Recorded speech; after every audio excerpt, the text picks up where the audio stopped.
Magandang tanghali. Magandang tanghali. Calling to order the Joint Committee on Ways and Means and Labor and Technology. So we're going to hear from two departments, Department of Labor and then DHERT.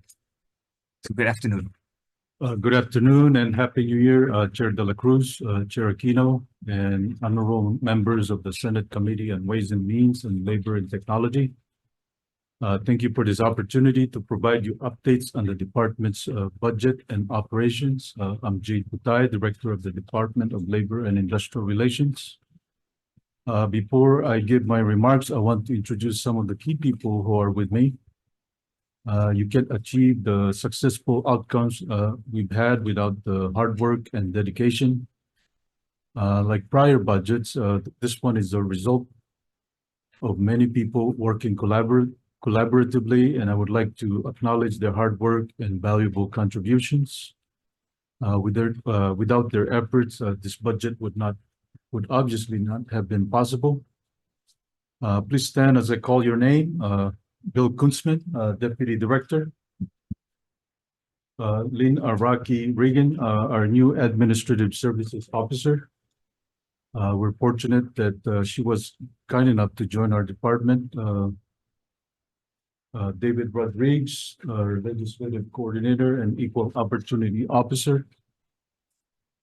Francis Kagawa, Accountant 5. Kim Nguyen, Human Resources Officer. Larson Takemishi, HR Specialist. Bennett Yap, IT Manager. If we happen to have been on time with our budget submittals, it's thanks to their effortless ability to multitask. On our Workforce Development Division, Maricar Pilutin Freitas, Administrator. Jay Ishibashi, Job Training Specialist. Edgar Fernandez, Program Specialist. The Workforce Development Division has an infinite capacity for compassion and positivity. They see a lot of the people that we serve in the best light, even when they are totally in the dark. Occupational Safety and Health Division, Norman Tahoe, Administrator. Julius Takanai, Manager and Chief Boiler Inspector. And Randall Tiu, Program Specialist. This division ensures a safe and healthy workplace so workers can return home safely to their families. Our Wage Standards Division, Sherry Lee, Administrator. Mary Imamura, Technical Support Services Supervisor. Peter Lee, Technical Support Staff Specialist. They make sure that workers are paid fairly and timely. Unemployment Insurance Division, we have Administrator Ann Herrera Eustaquio. Arthur Barba, Program Development Officer. Their desire to help is ingrained, and they've been helping those impacted in Maui and been fully engaged since the start of the wildfire. And our Disability Compensation Division, we have Joanne Bidenhar, Administrator. Gordon Coito, Program Support Team. If an employee gets hurt at work or sick or disabled outside of the job, they have workers' compensation or TD benefits, as well as prepaid healthcare. Our Hawaii Civil Rights Commission, Marcus Kawatachi, Executive Director. Heather McVeigh, Deputy Executive Director. With our Hawaii Labor Relations Board, we have Susan Weber, Staff Attorney. And then our Labor and Industrial Relations Appeals Board, Damian Elefante is the Chair of the Board. Our Office of Community Services, Giovanni De La Cruz, Administrator. And the State Fire Council, Gary Lam, is the Administrative Specialist. The DLR's budget requests contained in the Governor's supplemental executive budget are modest essentially housekeeping requests. Put simply, it continues on exactly in the trajectory that we laid out for the biennium budget. Our modest request reflects the circumstances on Maui and the budget and finance instructions.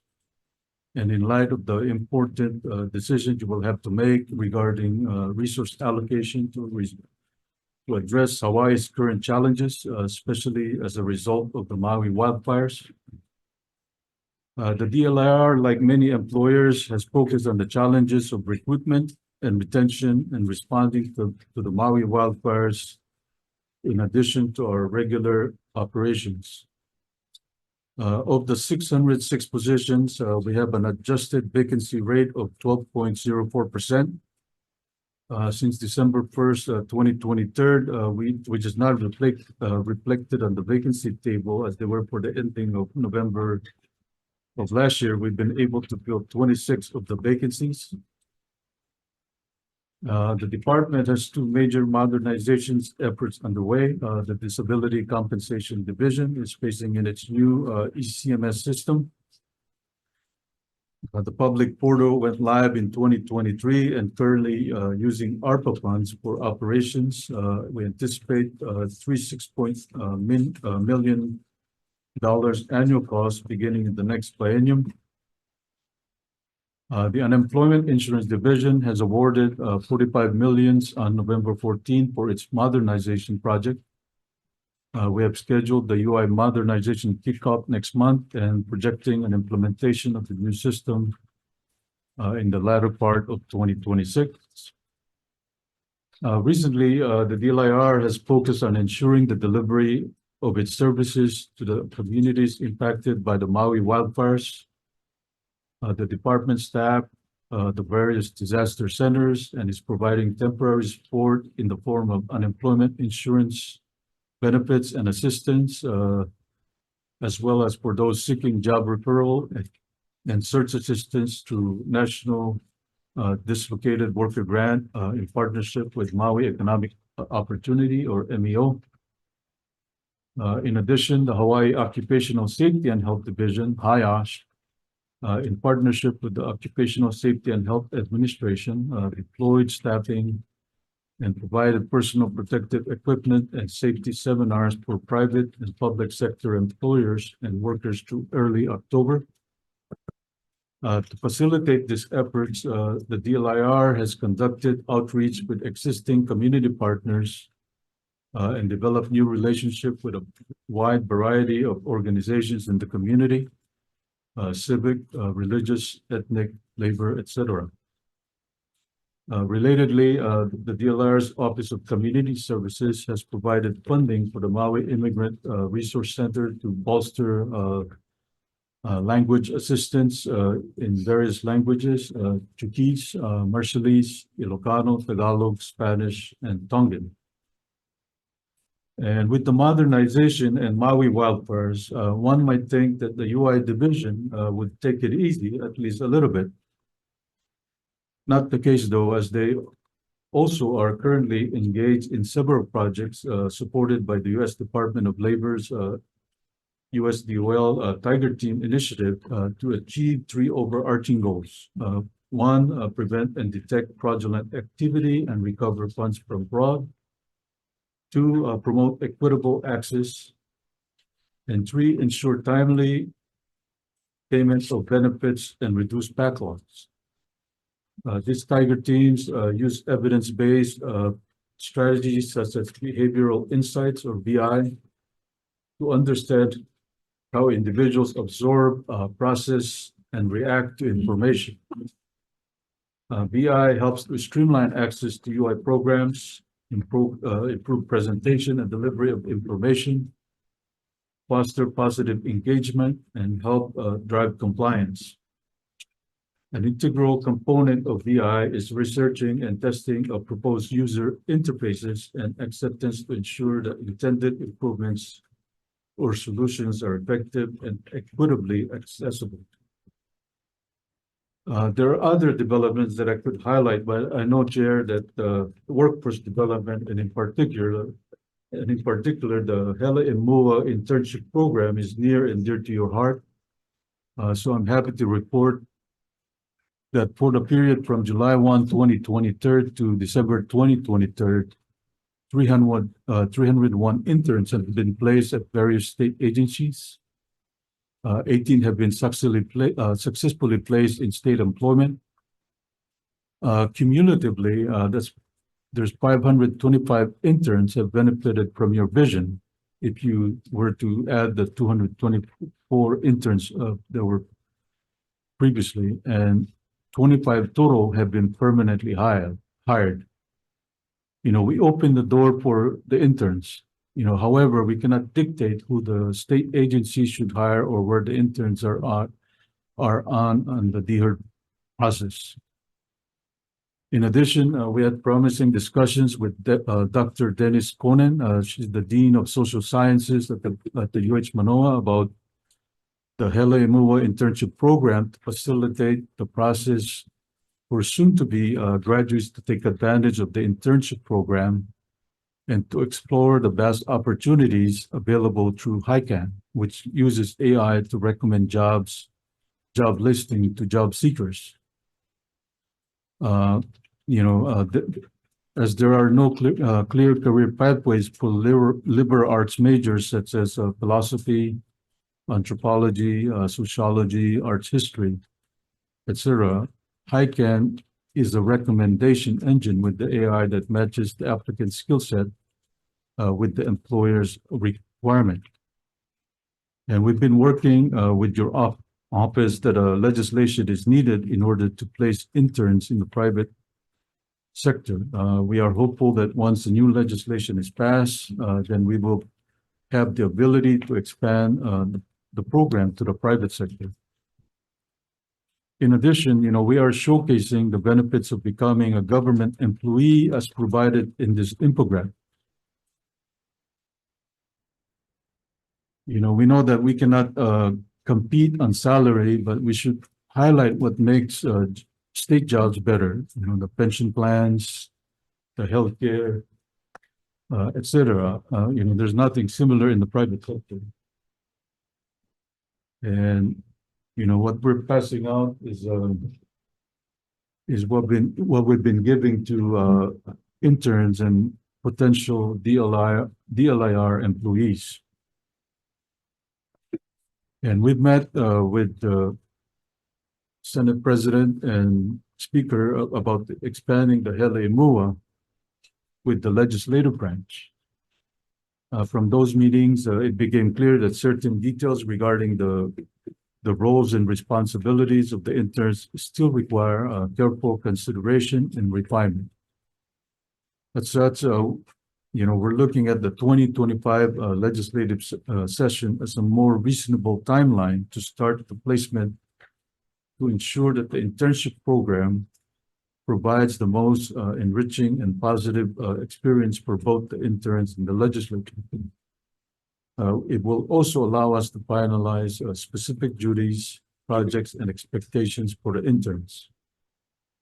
Leaving no stone unturned, we've also had meetings with the DCCA on the licenses and certificates acquired by military spouses to help address the work shortages and to help the job vacancies in the state, as they are responsible for the licenses and certificates of 52 different professions and vocations.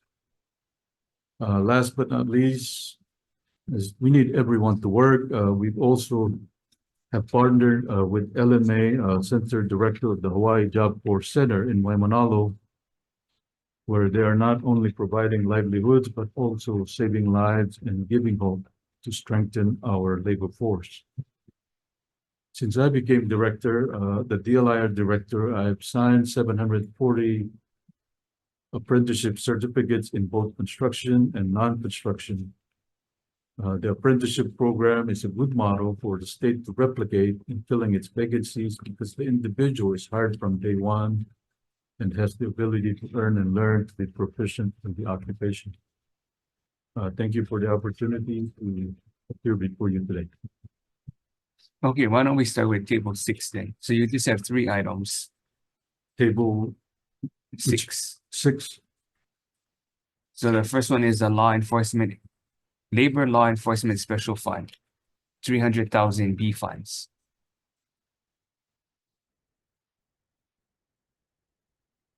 You guys have been, you want to justify or go over the description? This is for litigation expenses. Yeah, this is for when we,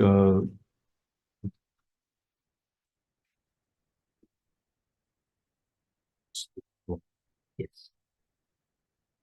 I just allow with the office. So this request was basically a ceiling to No, spend the money. Right now, we only can collect the money. We can't spend it for any expenses to help collect outstanding penalties. It was, I think, originally appropriated in a separate bill. But when we try to put it in for the next year, it was rejected or Yeah. declined. Yeah. So we tried again so that we can record the expenses on the books. okay. Sure. So what is it being used for? Because I know that this is the fund the special fund that you have both for HIOSH and for wage Wage standards, right? And all that money you collect, how much are you collecting in that special fund annually? So I think last year was about 1.5 million that we collected. And what we do is we use the Department of Attorney General staff to help collect monies through their process. So what can the funds be used for? Because you can use it for staffing. What else can you use it for? It's Yeah, we could primarily use the it cost of litigation, for all right? outreaching, training, but They At get this to point, we collect the just- penalties. This goes into this fund. And they can use we've it been conferring with the OSHA, Vice Chair. for OSHA and for wage standards. yes, Okay, but I thought you also work with the AG. yes, they're for legal advice and for collections. We use them and they bill us for the staff time.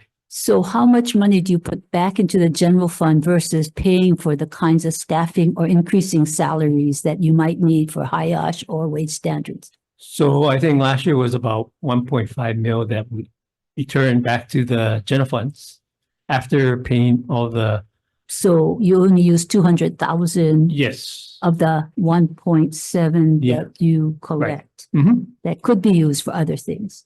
Right. So that's why you're bumping it up.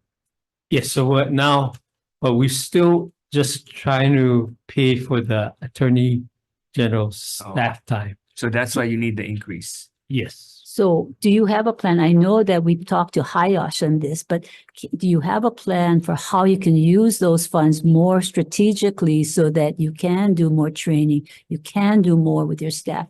Has that been ever discussed so that you can bump it up more so that you can use more of the money you collect for the purposes for which they are collected? Right, but at this point, we just started out with the attorney general services and as far as to expand the expenditures. But Director, we talked about this before. Yeah, we did. So how do you use the funds so that you can strategically develop the programs and not just pay for the Attorney General services and return 1.5 million to the general fund? So what have you Okay. done in discussing this? I know we discussed this a lot last The year. guidance that we got is that we cannot use it for operations. Can use it to- I don't think that's the case. We went through the OSHA manual, the one that you get, and you can use it. You just can't use it to collect money for the penalties. Is that Norman? That's Norman back there. For OSHA, can you edify us? Because it seems to me when you want to do training and consultation and keep good people so you can increase their salaries, this is exactly what you can use these kinds of funds for, according to what OSHA has in its manual. Yes, correct.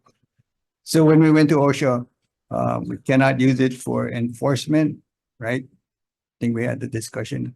It can be used to pay for collection. It can be used for consultation. It can be used for training. So why aren't you putting a plan together so that you can do this?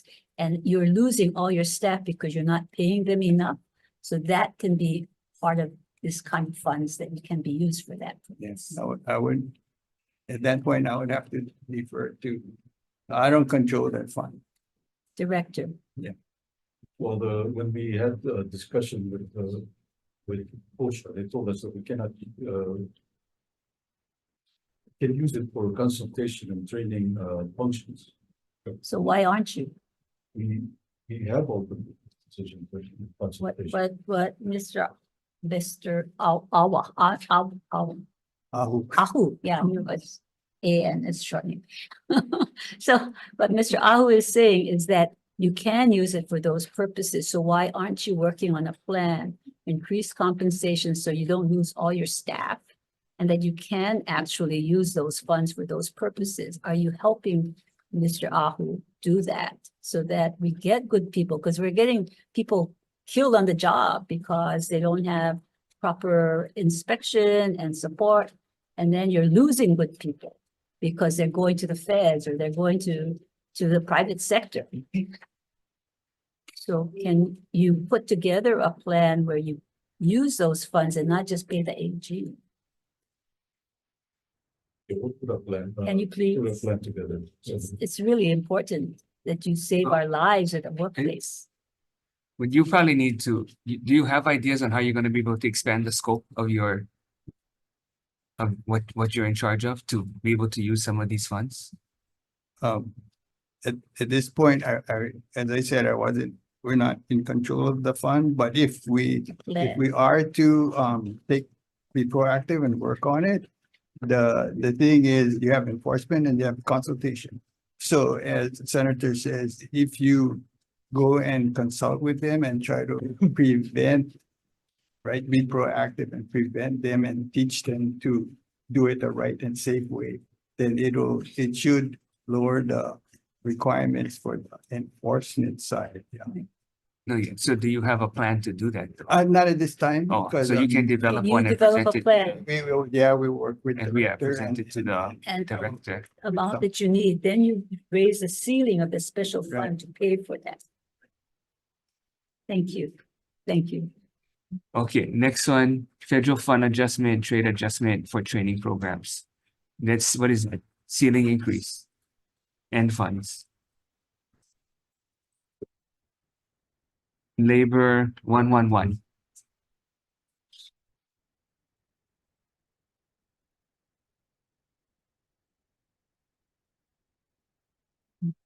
$200,000. Hi, Chair. That was an adjustment from PB, which was minor programs to major programs. So that was just a swap in the funding, method of funding. From PB to PM. Questions? Well, I don't understand that. Can you clarify why it was switched? What was the purpose for that? When we used to have contracts from the county as a service provider under Title I, that's no longer the case. So those funding is not a PB anymore. So what We're is not the a source? service provider under those contracts. Those contracts are now procured by the county and awarded to Goodwill and the city and county of Honolulu. This is federal funds coming in and Correct. you're a pass through or We how used does it work? to receive the money from the county as a contractual arrangement. So now So it goes that's no directly to longer the, the case. so it goes directly to the counties, doesn't come into your budget at all. Correct. But why is it an ad? It shouldn't be an ad. Well, it's in this budget table 6. No, so there's a reduction, huh? What table is the reduction? Page what? I didn't increase that. Page 8. That's- Yeah, because this is just additions. okay. Yeah. So you gotta Page- look at there. So The- if you the look at reduction. page 8, yeah, you can see Correct.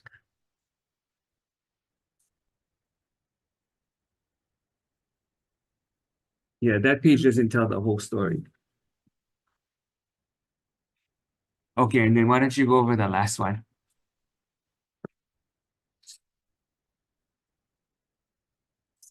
Good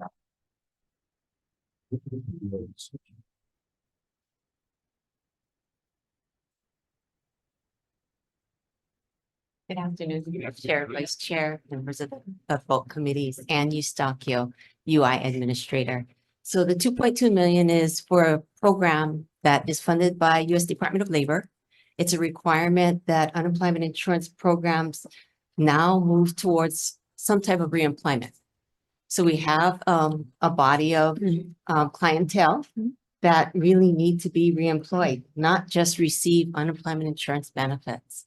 And so they're starting to grow this program. This program has been around for several years now, but as it grows, they are going to provide UI with additional funding. And they're also going to provide bonuses for outcomes. So if we can actually show outcomes for those that are unemployed, it's only for the unemployed. So those who are unemployed who then get put back into the workforce through one of the RESEA, the RESEA programs, that this is funding, then they will continue to provide us additional funding. Our federal funding starting to drop, and this is how they're going to start to fund us in the future to show that we have to show outcomes. So this is funding the people who are being trained for new jobs, or is this fund you guys to It administer? provides us with funding to create opportunities for training. So we don't pay for the training. We create these plans, and we actually hire a subcontractor to do this work for us. How does that relate to what ES or what's it called, Workforce Development? So we Division? actually contract with WDD, and they create the RESEA platform Hmm. and help us get these individuals back to work. Yeah, so it's really just a ceiling, Francis. It's a ceiling so that we can accept the money from USDOL and then spend it. This is a big component of the UI because sometimes people think there's also that reemployment aspect to it because the Yeah. longer somebody is unemployment, the more it depletes the trust fund. So how does this rate, UI usually say, okay, just go to 3 employers and send us back, and then now you can get your UI. How does this work so that do they have to then go to this reemployment bureau or whatever it is? The claimants are selected through a logarithm in our system. Right now, unemployment is so low, so many of the claimants are being selected to attend RESEA. It's required to continue to obtain unemployment insurance benefits. If they don't, their benefits stop until they wow. attend a course. And it's a 2 sessions course, so they go through a session of an orientation, and then a plan is written up for them on what training would best suit them, depending on the industry they're in and what their skill set is. And then they get moved through that process. And so it is a process that we're starting to work with WDD to expand and to enhance so that we can show outcomes, so that we can start to obtain additional funding to run the unemployment program. That's great. So then WDD, the contract is to consult these people, so they say, okay, you're a dishwasher, now you can go and do healthcare, whatever. But is that counseling part in there so that they can actually go to appropriate training and jobs and careers? That's correct. So we contract with WDD because it keeps it within the state realm. So we can use funding to help subsidize some of WDD's staff to perform these functions to get them employed. Wow, that's great. So this starts this year or what? No, it's been It's in already effect been- for several years I think now. this is the year it's scaling up. But so it's like- scaling up. They're trying to provide us with additional funding. And we hope to be able to obtain additional funding. So you have to show success, so you keep the current level or additional funds? Additional funds as well. So they're starting to give states bonuses for showing measurable outcomes. Oh, that's great. Measurable outcomes. Oh, so just one more question about that. So do you report back and say, these are the people who now have jobs? And then if they don't, they stop, these are the ones we didn't give on, because what happens to the people who don't? And they're now on welfare or what? There's So- probably a small percentage that So when they don't show up to the RECE courses, we get notified by WDD. Then, of course, an issue gets created and we have to determine why they didn't show up. Was it good for good cause or not, right? And then we determine whether their benefits are going to stop or if we can continue them once they show up to a course. But US Department of Labor has all kinds of core measures that they set that we need to meet. And so they have outcome reports that we have to turn into them to show them that these many claimants attended a certain session, because that's how we get paid, right? That's how we get the funding. Is That's it how we just get- going to the session or is it getting a job? That's why the measurable outcomes come in. So initially, when they first started the RECE program, it was just attending the sessions, attending RECE, and then everyone was just going through the motions. But now that we need to show measurable outcomes, it matters for us because we get additional funding to help with the UI program. And so now we're being held accountable for these processes. Well, that sounds really good. Senator Liquid. Thank you. So I know, before when, they used to come in and they file, you guys used to send them out to do job search. So part of this, do you guys also implement that if they're, say, out of state? How you guys tracking that? Because I know one person said, yeah, I cannot claim because I was out of state, and is this part of? So how do we know that a claimant who's supposed to be in state is out Yeah. of state? So there is a program on our front end web application that can determine your IP address when you file. And so what happens with many claimants, they're on a VPN or their IP address is set for a different state, even though they may be in Hawaii. So it gets a false negative, right? But there is also something that asks them, we can't detect your true location. Allow us to. Many claimants will say no, and they won't allow us to detect where their actual true location or their ping is. We can ping them where they're at. And so we stop their payments. And then they have to come in and they have to prove that they were really here. And so our recommendation, many a times when we hear, we're being told that we're out of state, we're really here in the state. In the past, we weren't able to ping them, but now we can. So we ask them, please let us allow your location. But that was Any kind of claimants good. will say no. That's kind of good because then I was out of state. So I was like, what you doing? They said, filing my claim. And I was like, oh, you are. They go, yeah, but when I do them, they gonna deny them. I was like, oh, I never know you guys had that too. I thought it was pretty good. But I wanted to jump into a question. So, we having challenges within our unemployment office on Molokai.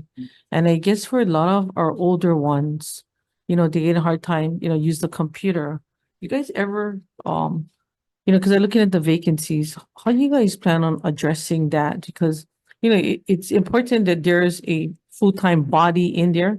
You guys still don't have a full-time body, or at least there's a person there that you guys have not put full-time. How do you guys plan on addressing that position? Yeah. We're trying to keep the position. I know a lot of, like I said, a lot of the elderly, they like to, the face-to-face. Someone will multiply office. Cause so we have one of the bigger companies that are gonna do another layoff. Again, the majority is, ethnic background that has challenges with using, computers. So, I know this has been going on and on. We have never gotten that full-time position back, yeah? So I'm trying to figure out within your, the vacancies that you guys do have to request a change in, at least trying to put one full-time position there. I can talk to offline. That position. Thank you, Chair. But do you have an office there? Yeah, Yeah. So, but but that- it's not filled. No, there is somebody there, but it's a 59% doing Yeah. workforce development, and then the other split. 41% is UI. I mean, there's no such thing like, PD that you can do, that split. So Senator, that brings us to the equitable access, right? And that is something that UI has been working on in the last several So years. if we were to add a position there, is it federally funded? I think it should be general fund. But you No, can. can we eventually fund a position there to help with this? So there's no federal money right now to help with this. Even for an island that is socially disadvantaged and underserved as designated by the federal government. So that brings us to equitability, right? Yeah. We're trying to provide more equitable services. So we're looking at paths to help those who are digitally challenged, right? As well as limited English proficiency. And we're working with US Department of Labor at this point to come up with processes to make filing a claim with unemployment a much easier process than it's been. And that's what Director was talking about when he referred to the Tiger Team initiatives. So we're currently implementing or working on 9 Tiger Team initiatives with US Department of Labor and their third-party contractors to bring equitable access to UI. And so I think you'll be seeing more being done in the very near future once these initiatives are in place. And they should all be in place sometime this year in different timeframes. I just hope it would be sooner than later, just because of the challenges they face. Just a question on that. So all of the positions need to be funded by the feds. I mean, like if in fact we had this real need for the rural areas like Molokai, would the state putting in some funding be something that would detract from us getting the federal funds we want or need?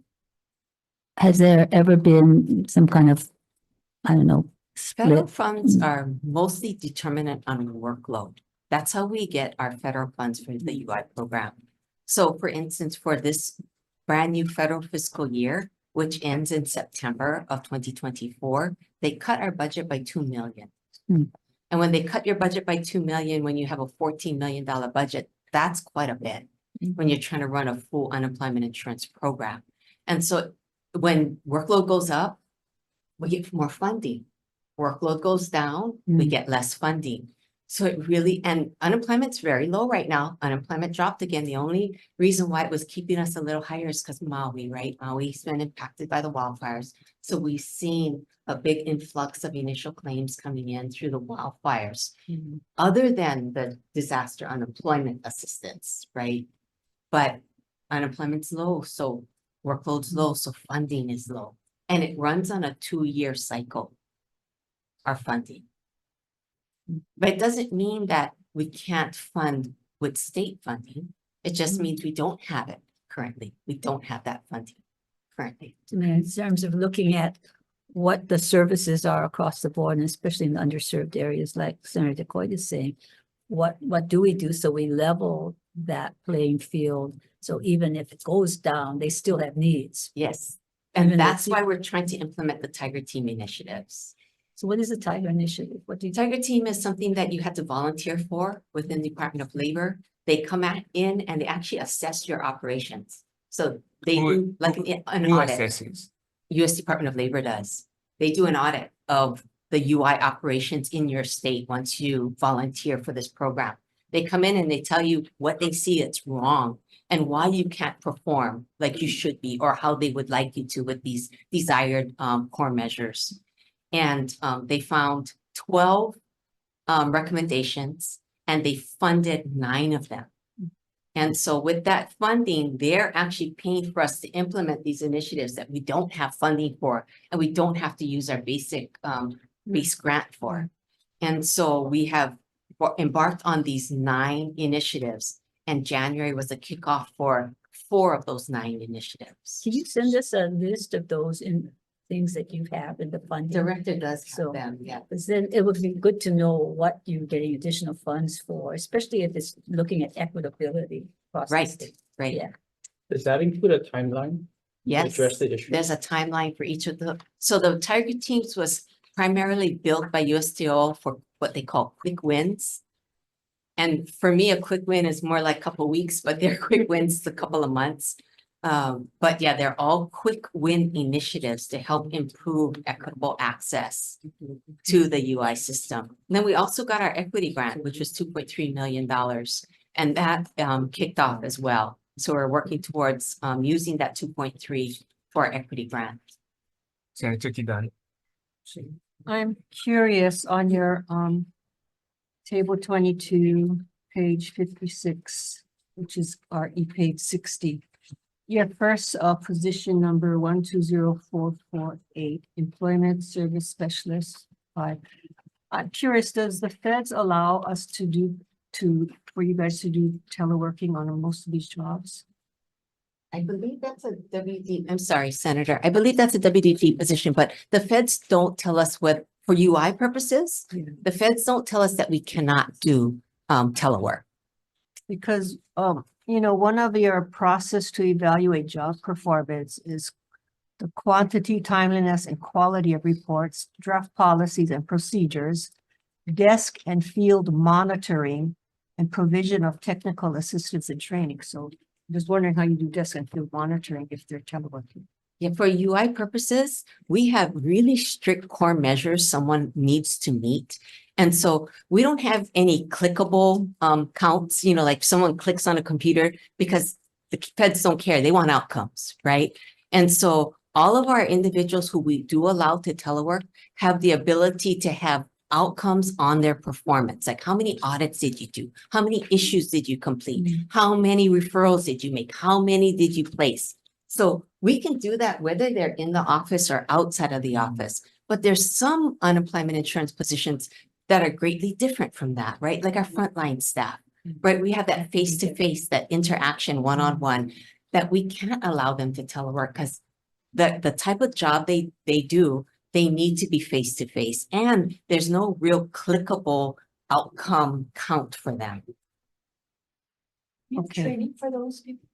Yes, we have training. Maybe you can share that with the tax department. Training for their face-to-face online. So I guess one of the questions is if they're, supervising subordinates. Yes. How are they monitoring their work if they're also remote? The supervisors. Yes. So currently, we don't have any remote supervisors Oh, okay. in the claims section. During the pandemic, we had almost all of our claims examiners working from home, or at least hybrid, working from home. Unfortunately, at that time, they could not meet the core measures. And so we brought them all back into the office, because that's the only way we can monitor them, right? And if you can't perform, that's how we get funded by our workload.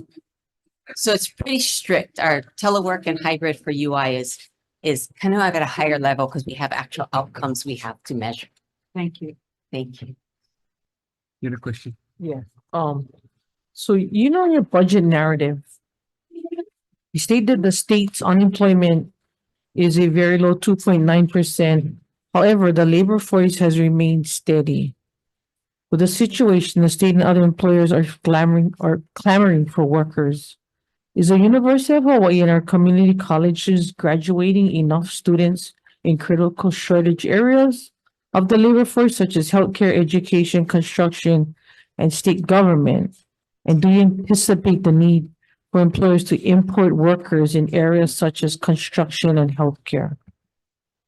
You're asking that of myself.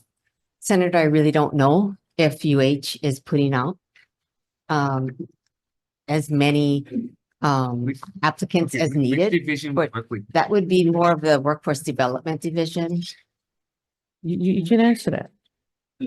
Sorry. Sorry. Thank you. Please send that back.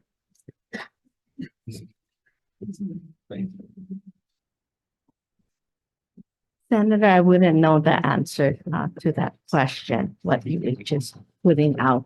But we continue to work with the community colleges to create a pathway to address the healthcare shortages, especially in the CNA. So we're part of that work group to come up with ideas, and some of the items that have been in discussion is really the apprenticeship program. Like the director said, that's earn and learn from day one. So many times clients or most of our participants cannot afford to go to school and not earn any income.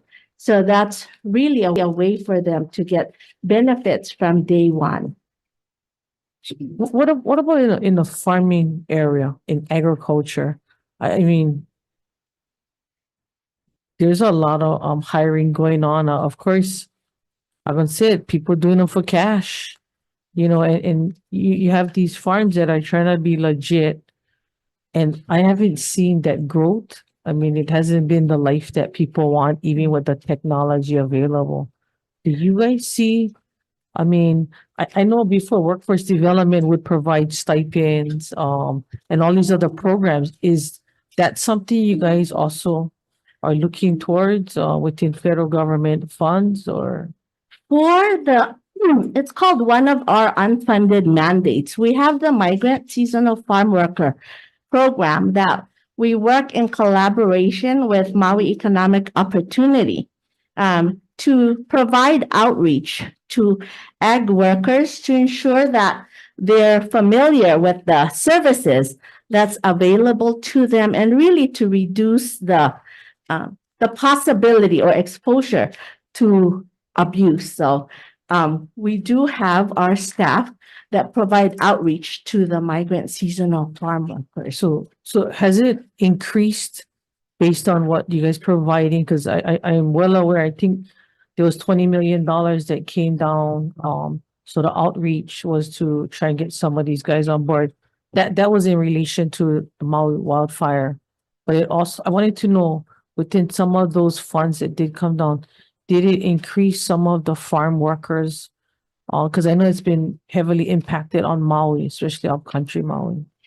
Correct. So Maui Economic Opportunity, who's contracted to provide temporary employment. So some of those farmers were impacted. So we can provide temporary employment to help clean up the impact of the wildfire. But we cannot help to plant so that they will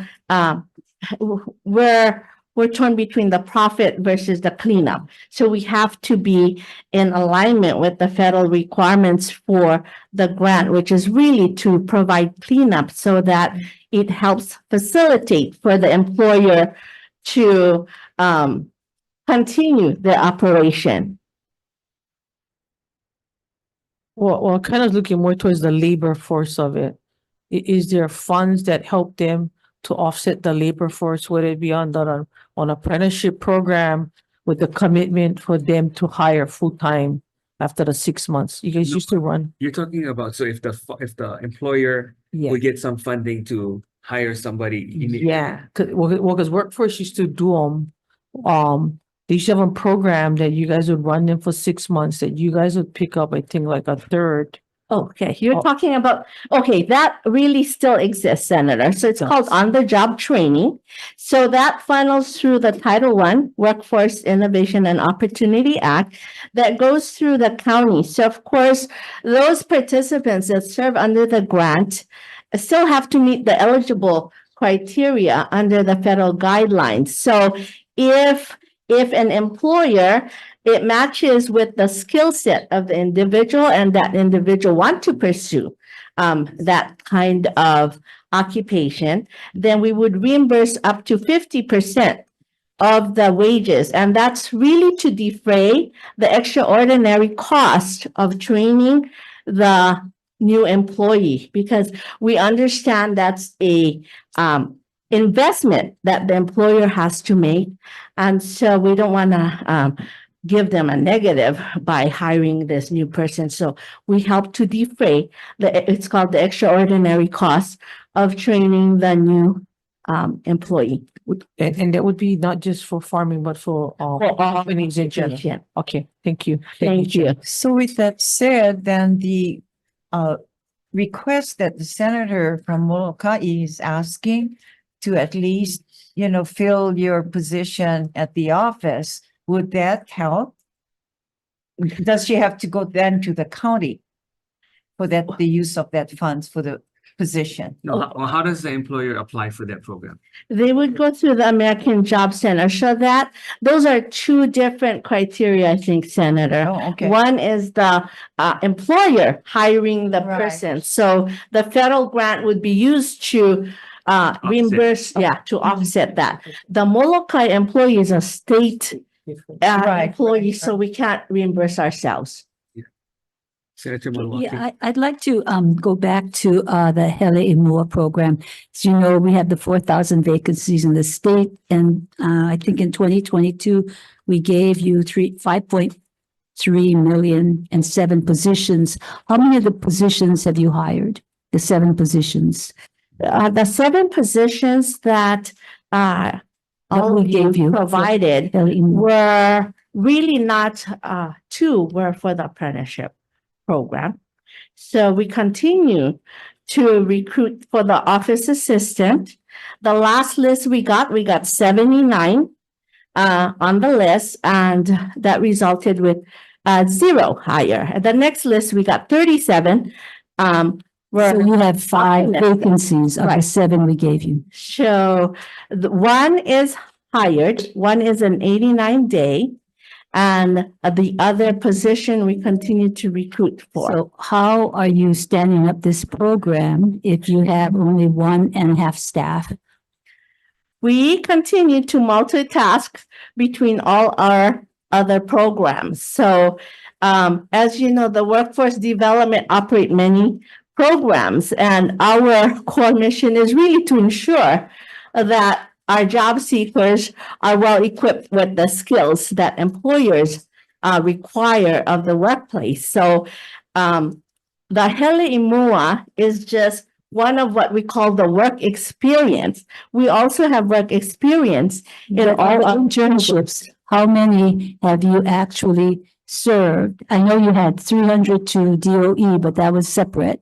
No, And how many? 30, they have 30. 30 or 300 or We 100? have 525 cumulative from the inception of So the, how many? Wait, let me just explain. Yeah. So it's 330 positions, right? Right. But then the positions are oftentimes like a 12-week. So that's how they're able to. So how many are in state departments?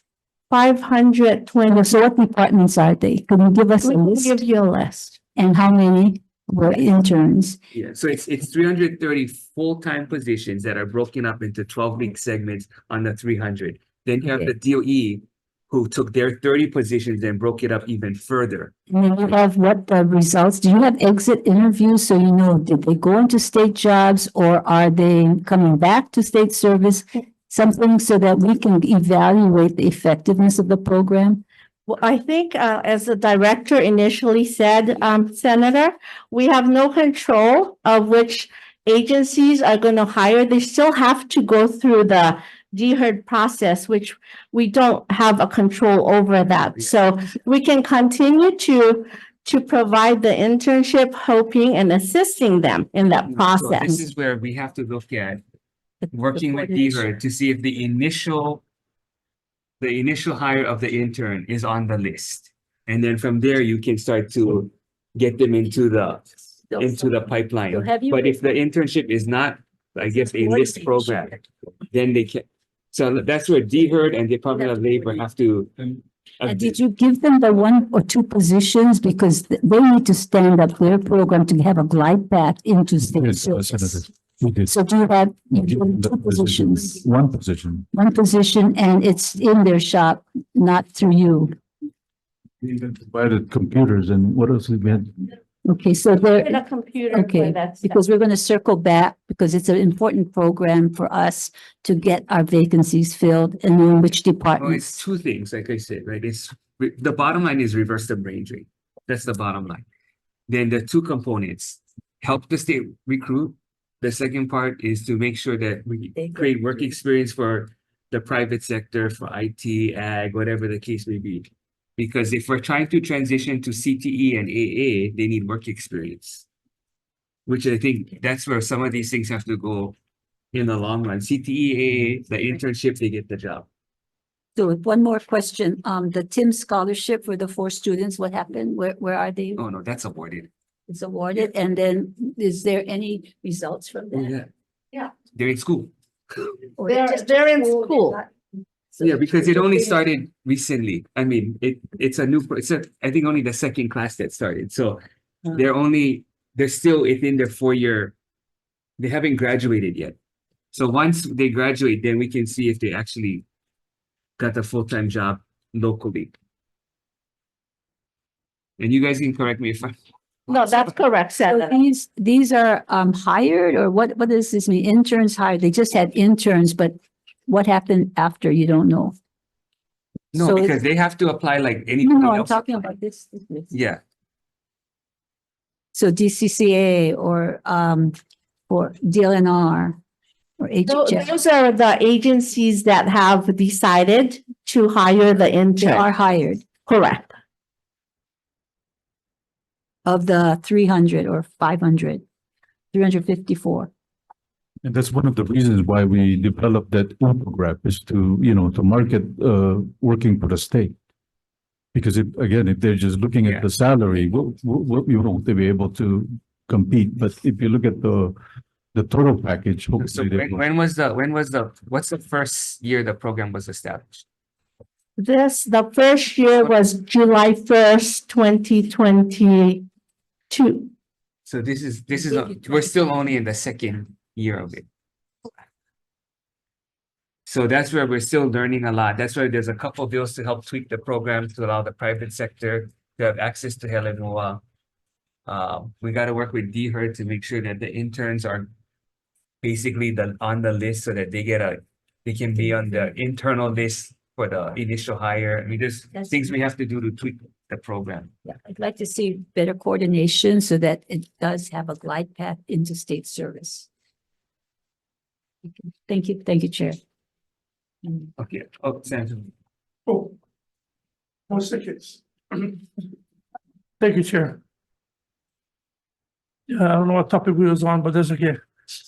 Can you give me a breakdown on what of the 20,000 used for travel to Maui, what was used? Why not FEMA reimburse if you was using it for Maui's fire response? Yeah, it was all reimbursed, Senator. It was basically to make sure that we were, serving all the people that were impacted. So that's what the purpose of those trips. And even when, when we were recruiting for, those dislocated worker grant, I mean, I went and you thought I was running for office. I was meeting with, all kinds of organizations to encourage them to, because, you can do all the, radio ads or advertising, but you gotta find a champion that they can, that they trust. And that's how we were able to get a lot of applicants. Does that mean you're running for I'm glad we have one champion. We never have too much chip. I don't know if he can take the pay cut. No, you guys are doing a good job. Yeah, I get one more. Sorry, one more. Okay, what is the total of the CIP's lapses? And what department is planning to do, what we plan to do with the funding that's lapsing? The CIP. Which table is this? Oh, the kitchen No, table. No, wait, I have that. What's CIPs. And then the table 16. CIPs. Sorry, no more table, I table just take 60, questions. 60. It's mostly GIAs, I correct? think these are GIAs. So let No, me ask so- Giovanni. But I had a question on that is that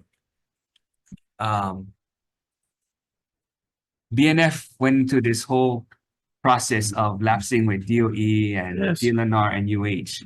So why weren't these on the list? Because if they're gonna lapse anyway, then that could reduce the amount of forced lapse for DOE. Probably already counted it. Well, did they count this already?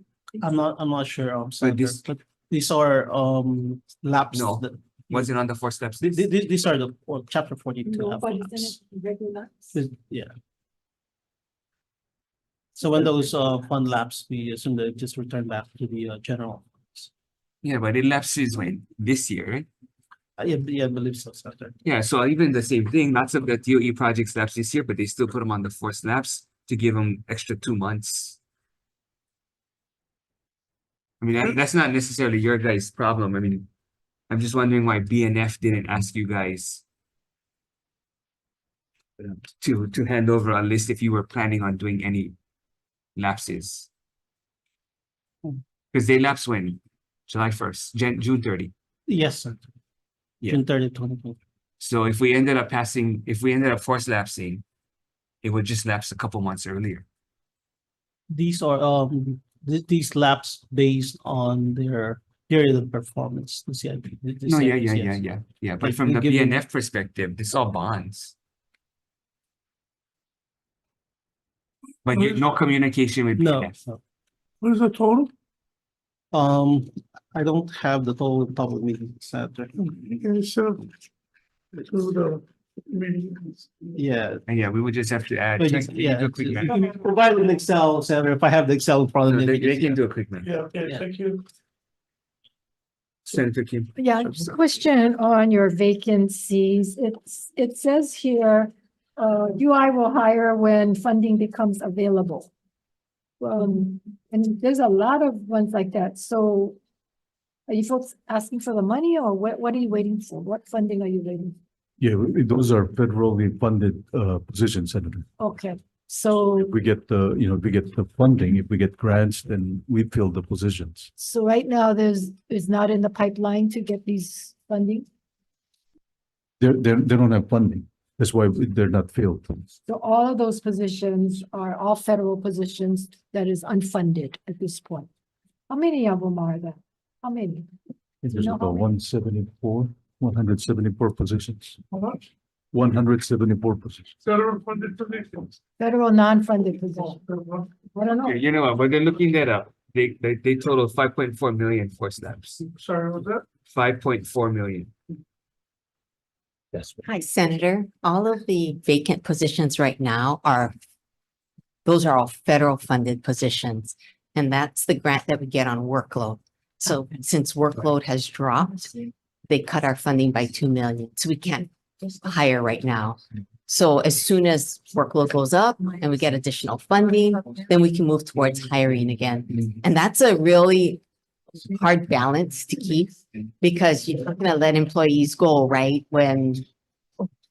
When the funding drops, because now you So are you have, guys carrying all these positions? so we have the positions and they're all vacant. And when the funding goes up, such as like a pandemic, we've got millions of dollars during the pandemic. We were able to up hire. And we work our balance through attrition. So as people leave and we know that workload's dropping, we don't hire anymore. And that's how we kind of balance the But these are workload, all civil service positions all civil service positions, that's yeah, funded federally. federally funded, correct. What about your 89-day hires?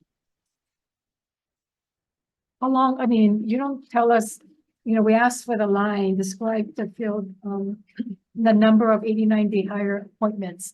So it says, yes, 89-day, but you don't tell us, is it 189-day, 10 89-day hires? We only have a few 89-day in UI.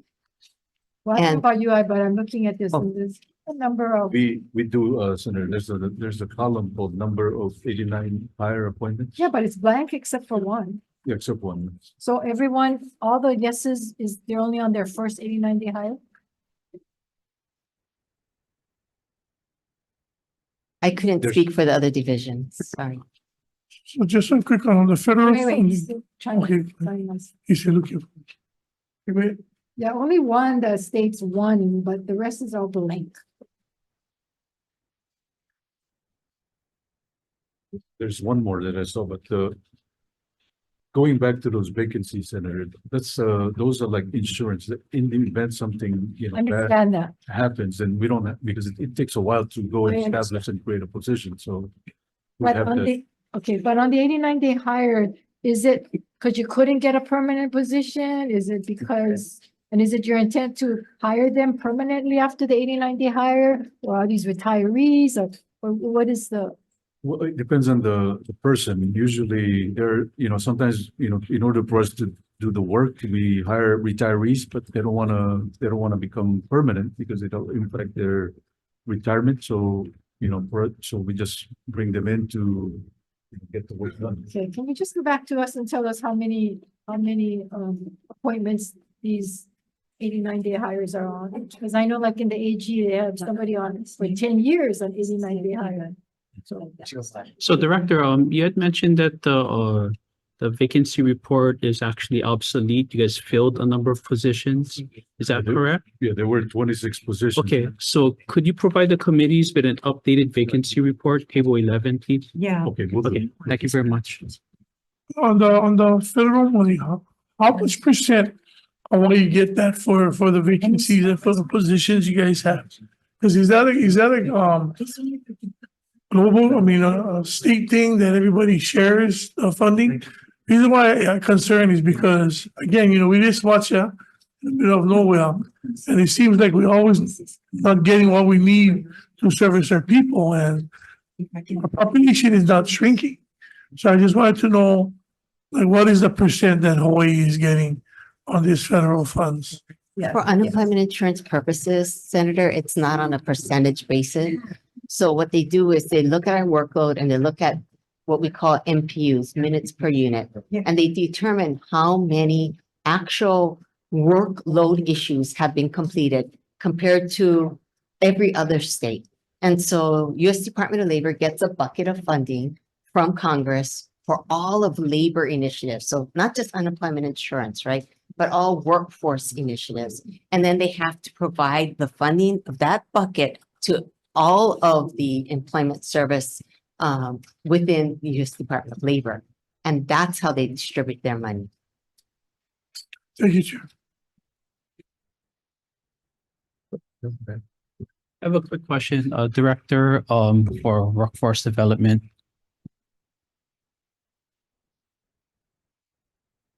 I just want to understand what is DLIR's role. Multiple departments, multiple agencies are involved with all kinds of, workforce development initiatives. I just want to know what the role of the department is. Is it to oversee? Is it to coordinate? Because we're seeing, certain departments that are already moving ahead to address certain needs that they're seeing. So what is the role of the department in that sense? That's why we have the Workforce Development Council to make sure that all this, because like you said, Senator, there's all these other agencies. We're not the only one that is doing workforce development. I mean, DOE, University of Hawaii, even Public Safety, Department of Defense, they have their workforce development. So that's where the Workforce Development Council is like try to make sure Oh, so all of those people are on the council? not on the council, but we write the unified plan to make sure that all the pieces are all, it's a jigsaw puzzle. Okay. And the only reason why I ask, Director, is because we've gone through multiple site visits, briefings, and we haven't seen the department present at some of these workforce development initiatives and planning that some of your colleagues are doing at other departments. So I'm not quite sure if there is any connectivity. It sounds like there is to some degree through the council, but I'd like to kind of see you folks be a little bit more present to ensure that there's no redundancies that certain departments, certain initiatives are undertaking at this point in time. We just basically want you guys to have a bigger role. Well, like we mentioned, I mean, we got the dislocated worker grant, that's a big piece, the apprenticeship program, and then the internship. And then, workforce development division has all the other, multitude of programs. Okay. So we have our initiatives, and the other departments have their initiatives. And that's where the Workforce Development Council, tries to make sure that. Can you explain what the role of the Workforce Development Council is? Because if in fact it is the overarching, I know we've had this discussion before, that it's administratively attached to you, and therefore it really should be the one coordinating with DBED, with UH, with community college. And so how does that work, and what is their budget? It's an advisory board. To the governor. The governor. And, I wasn't around when, where you're talking about the budget and the org code. So what is their budget? It comes out of the Senator, they don't have a separate They allocation. should have, what comes from the feds for WIOA. But for is the- this your shop? This is not your shop. Not yours. But It's a, what is Bennett's? Bennett is supposed to be reporting to the director or the governor, actually. Bennett provides support to the 41-member board. So she is the workforce. It's synonymous with the council as an agency as it was before. And now as a council, which is really the state workforce development board that was established under the federal Right. regulations. But it's an administratively attached agency to the department. So what is its budget? They're not administratively They are. attached. They are, I tend to differ with you. I thought we passed that bill. Yeah, it was No. a. No, it's in, they haven't changed this organization structure, nor is the law changed by the feds that they are reporting to the governor, right? Yeah, I thought we passed the statute. you know.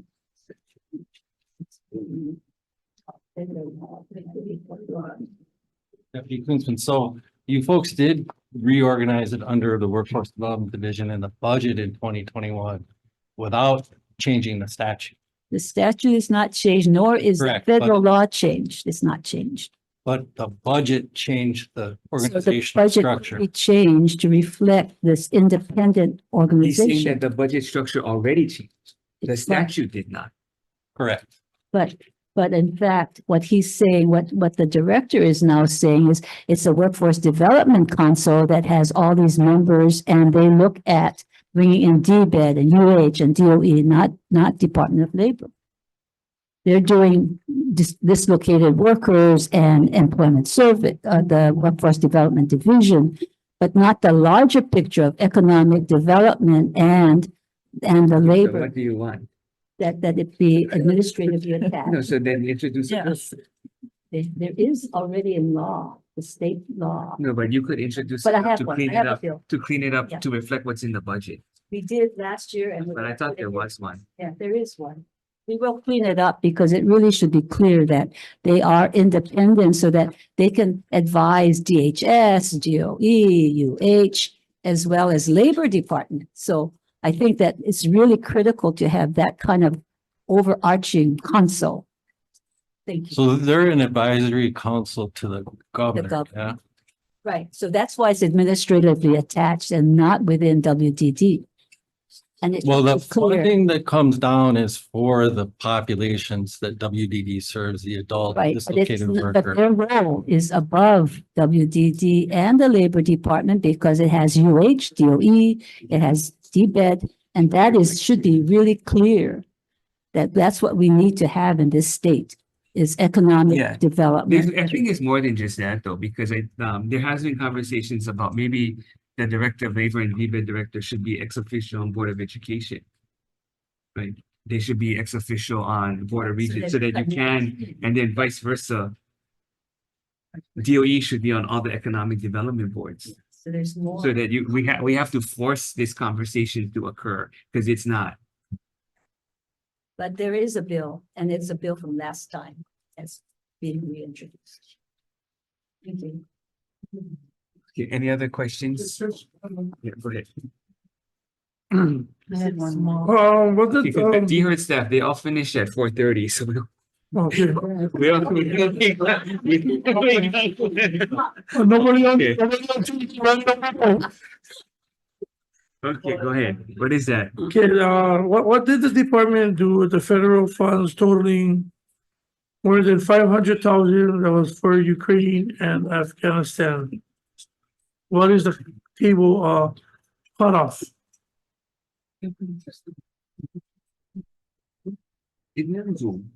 Senator, thank you for the question. I know you're referring to table 9, the 564,000 increase. As you can see, it's really a huge increase on the funding that we received precisely because the base is so low, Senator. We are one of those states that fall under 30 placement on a yearly basis. So therefore, the base funding is only 50,000. That's the reason why that's the 1,129% increase. Now, with regards to your question on what it was used for, it was used to provide them temporary cash assistance on their, as they settled into Hawaii, and also other social services to help their children get acquainted to school system in America, and also ultimately to help them find a job. But that was for over here though. That's the Hawaii portion or allocation. Yeah. So we've seen about an increase of about 100+ increase on people that we serve, and the service provider is Child and Family Service in your district of Enrich Center. Thank you, Chair. Thank you, Senator. Senator Idani, followed by Senator Deflin. I have another question related to the telework. So your job number 123-400, employment security appeals referee. And the performance and productivity is measured by completion of hearings, decisions, and case closures. But how do you measure performance of telework? Somebody online with them watching the performance? Or people have to complain and then you know they didn't do well? So that's the ISARO, the Employment Services for Unemployment Insurance. It's the appeals section of the Unemployment Insurance Office. And we have an administrator for that office, but she falls under unemployment insurance. And it's just like unemployment insurance requirements. So the U.S. Department of Labor requires us to do so many appeals every year in order to obtain funding and to show measurable outcomes.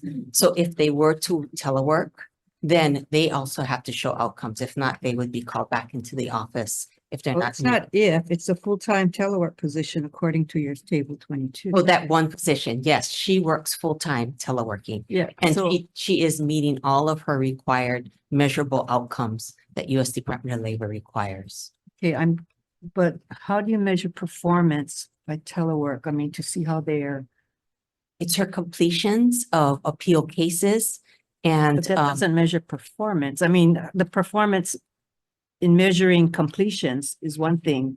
Performance in how they're Quality. dealing with clients is another thing. right, so quantity and quality. So we look at both quantity and quality. How do you do that? So we look at the, Teleworking. well, it's from the outcome of each of those quantity that she does. You also review the quality of those outcomes. So The you know, quality, do you speak to the we client? look at the result, the fact finding. We look at what data she used to make, or he may use to make that decision on that appeal. This is all one-sided. I'm talking about how the person that's receiving the services feels Right. about the performance. So the person receiving the services, if they get a decision that they do not agree with, they can ask for either reopening, or they can ask to go to circuit court. And so they're then- aware of that. Yes, oh, definitely. Each of the determinations that they receive on the appeal tells them what their rights are, what their additional appeal rights are moving forward once they get their first appeal determination. Okay, thank you. So just as a follow-up, I know we talked about a lot about the vacancies in all the state departments that has not been resolved by anyone. Do you think if we decentralized all the recruiting and hiring functions and gave this to the department, would this help to reduce the logjam? I mean, we're doing everything we can. I mean, like, we're leveraging social media, to attract, get candidates. We have, Twitter, Facebook, LinkedIn, and, we're, attending all the job fairs. We have a online DLIR newsletter now that, kind of highlights the great work that our staff does. And we're looking at, the flexible 4 days, 10 hours. So Director, when you guys doing them, you doing them just for your department or for all of the departments? Because asking if you, Department. no, so talking about all of them. So if you guys just to decentralize all of the departments, you know, and would that help to back off the log jam? I mean, I cannot speak for the other departments, but there are some positions that are already delegated to us that we can just fill. You know, we have the delegation to fill. I just trying to figure out whether or not when pilot program would work with how large the vacancy rate is. I mean, The big challenge is really the salary. I mean, like for a office assistant, I mean, you make more money working at Target, Walmart, or even McDonald's. so even like that, like you know, and I think we've said this for the past couple of years. So say like if private company has the exact same position you folks have. I mean, it was as bringing in that posting and saying, it is what private business is paying. This is the comparable. Mhm. I mean, what we leave was the justification to say, yeah, that is a comparable rate that private business is paying, which would give us a better consideration of saying, yeah, I guess we gotta up the ante. Well, that's the reason why, that's the impetus why we developed that infograph, is that to show that, you know, since we cannot compete on the salary, that if they look at the other benefits, that hopefully they will Yeah. factor those in as well, not just the salary. That's where at some point we really gotta focus Yeah. on financial literacy because Yeah. you just give them that. I get what you're saying, but then the financial literacy component Yes. early will help set the framework up for this. You know, people will they can really get understand this because even a lot of young state employees, they don't necessarily realize all of this yet. You can send me that on a PDF. Sure, please. Absolutely, sir. Yeah. Senator. Thank you. This is for newsletter. That's for helping recruit. Yeah. No, in your Yeah. newsletter, yeah. Yeah. Thank you. Thank you, Chair. Any other questions? Okay, what, 15 minutes? Okay. Okay, we're gonna recess till 4 p.m. so that we can have IT switch out the whatever they need to for T-Herd. Okay, thank you. Recess. Thank you.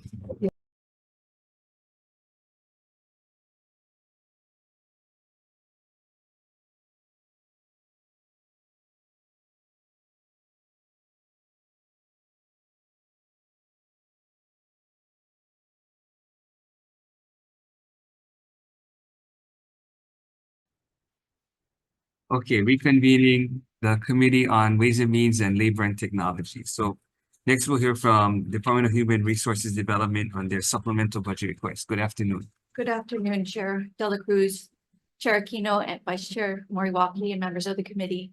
Thank you for the opportunity to present our budget request for the supplemental biennial budget.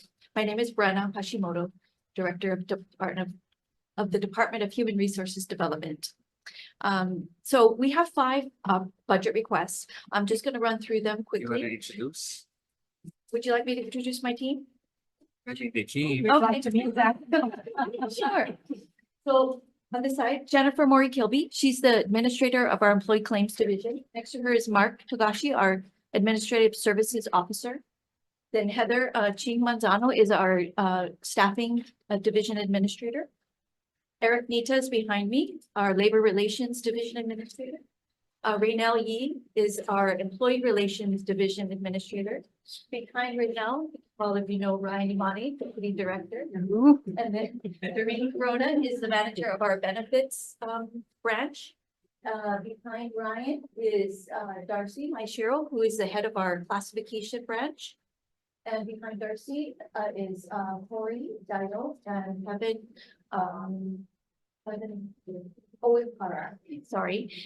from our staffing division. They're both branch chiefs within staffing. Oh, this side, sorry. This way, Patty McDonald is the head of our training division, the training branch. And next to her is Joy Inouye, who is the head of our compensation branch. This is it, T-Herd leadership. Okay, anyway, I'm gonna go right into our 5 primary budget requests.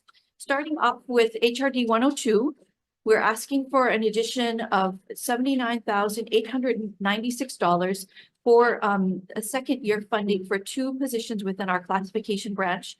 Those positions were authorized initially with just half-year funding. So this is to provide the full year funding for those 2 positions. They are both filled. I filled both of them last January, and they remain filled with those 2 individuals. So we'd like the full year funding so we can keep them on board. Secondly, also in HRD 102, we're asking for an additional $33,900 to fully fund a human resources specialist 5 position that was transferred from the libraries last year.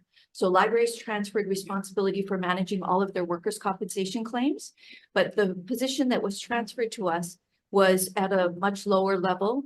And so we need the additional funding in order to fully fund a human resources specialist 5 in order to do that claims management work. We're also asking for the addition of 5 FTE, human resources specialists, and $730,080 to fully fund our initiatives around staffing. So this is many of the projects that we've started in terms of recruiting, advertising, marketing, and promotion of the state. And the 5 positions are to help with screening applications and getting lists out faster. Fourth item is the addition of 1 permanent position and $71,016 to be placed in our employee benefits section, which would help manage telework and to also help to maximize the use of any pre-tax benefit programs that are available. Right now, we participate or make available to state employees many pre-tax benefit programs.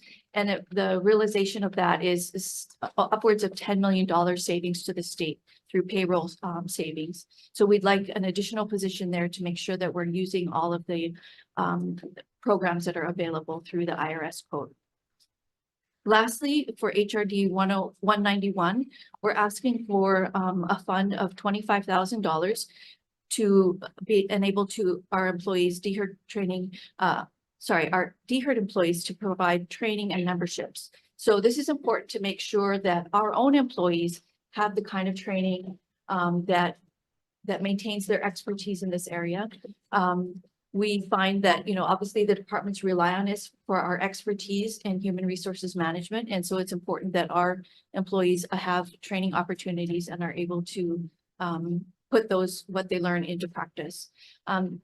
We've also found just recently, I know you've heard from a number of departments about the issues around pay. And so one of our biggest challenges is in our compensation area, where we don't have access to good market data locally. So we rely on some salary surveys that are done primarily through the Hawaii Employers Council. We participate as a respondent in those surveys, but if we need specific data about a particular occupation, then if HEC doesn't provide that as part of their salary survey, we are sort of flying blind. We need to be able to use a third party to gather data in the market, so we know whether our wages are competitive and where they're not. And that's really important in terms of trying to tackle this whole issue about why do we have so many vacancies and what do we need to do to fill them? And so compensation is a big part of that consideration. And so having reliable local data on what the public sector and private sector are paying for different occupations is really important. And that HEC membership in and of itself is about $27,500 a year. So that's essentially our $25,000 ask right there, absent even just the training for our own people. As a footnote here, you'll notice that we're also asking for the deletion of 2 unfunded positions that were added last year, but were vetoed. So just to make a note of that, to remove those from our budget. That's the extent of our budget request for this year. So I'm happy to answer any questions you might have about any of those things. So on the first item, the employee classification program, what's the status of the program now? So we have, that's our classification branch. We have a branch chief who's Darcy, I introduced earlier. We have 2 we have an HR specialist 6, which is filled. We have a HR specialist 5, which is vacant. And then we have, No, but what are you trying to accomplish? we're trying, well, it's twofold. Really, we're trying to, so that section, when a department wants to update the minimum qualification requirements, or they want to re-describe, say a job has evolved, the way it was initially used or envisioned has morphed into something else, or it's modernized, or there's been some material change in the work. They work with our classification team in order to memorialize those changes in what we call the class specifications. So that's the work that that branch does, is to work with the departments to make sure that the specifications are current, that it reflects the actual work being done in the departments, as well as to address the minimum qualification requirements. So I know a lot of folks are concerned about MQs for sure. And so that's the section that works with the department to try to flesh out what in fact is needed at each level of a series or a class, and to work with them to memorialize those requirements. So some of it comes from the department, some of their work, and then some of the work also just is issues that we know that we see in everyday practice of HR that we need to address. Did you guys watch the info briefing with the economists? I watched some of it. Well, the economists are saying that government is going to have a tough time hiring in the future. And we see that now.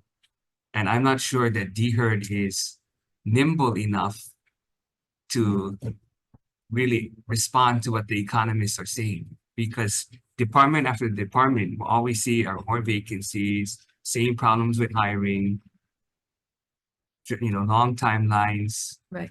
So internally, we've talked about how we can smooth that pathway, bring new hires in at lower levels and train them up. Because I think everybody recognizes it's really hard to compete for seasoned, experienced workers. Unless you're looking at perhaps retirees or looking for a second career, then that's a kind of a different animal. But we need to be able to bring employees into the state system. And pretty much every series that we have, every civil service series has a pathway in. It's just not always evident or clear to an applicant how to go about getting it. Yeah, So we're doing some work on that as well. So what does that look like?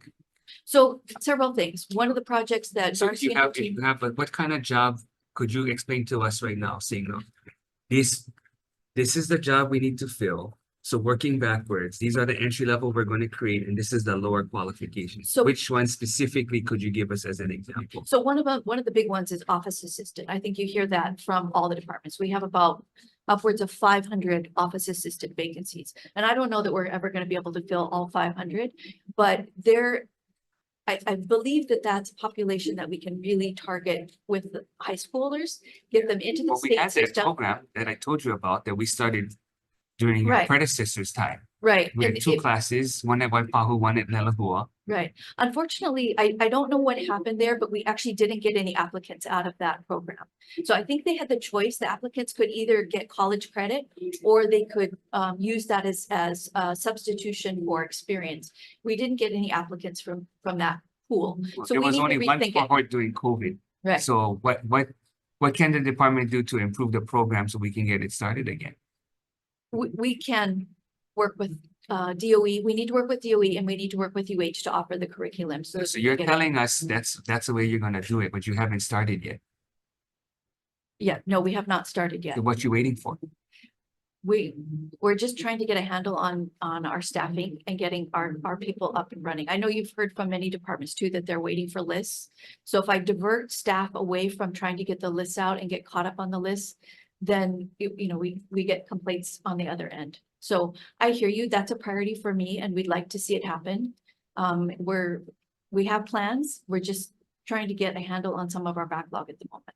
Because your vacancy list is over 20%.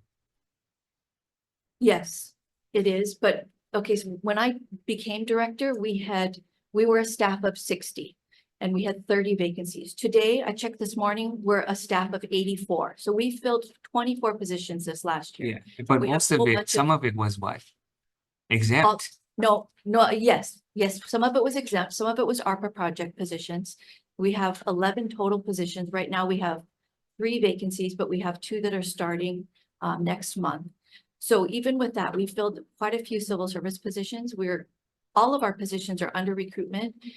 folks are interviewing, that's the first thing we talk about when I meet with my team, is where are you at in your vacancies and what's the plan to fill it? So we're trying to fill everything. Everything is in progress. But yet no conversation with DOE yet.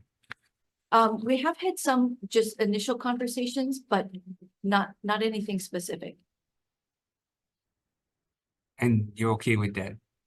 I would like to move it along faster. Well, that's up to you though. We do, but we're growing. Wanting to move it along faster and moving it along faster are two different things. Yeah. I think we want the moving it along faster, not just wanting to move it along faster. I agree. Chair, short question. Recently, the state, all the agencies had the job fair. How did we do? So we've done, since in the last year, we did upwards of 20 plus. I job fairs, understand. Yeah, right? you folks were out there. So we have another one scheduled for end of this month. We actually have quite a few already on the calendar for this year. What's the response?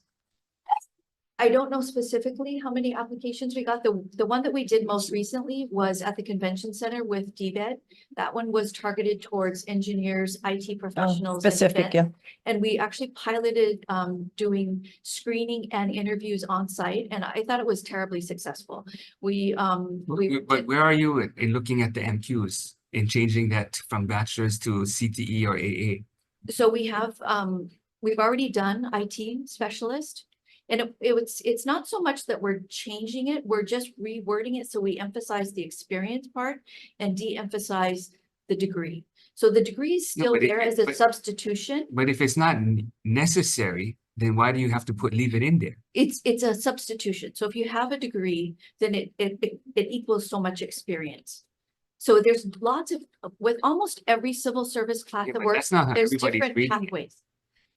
Why can't we just say if this job really only requires an AA, then just call it an AA? Why do we have to be fancy with, oh, bachelor's and we're going to substitute, and just what are the minimum requirements? Minimum.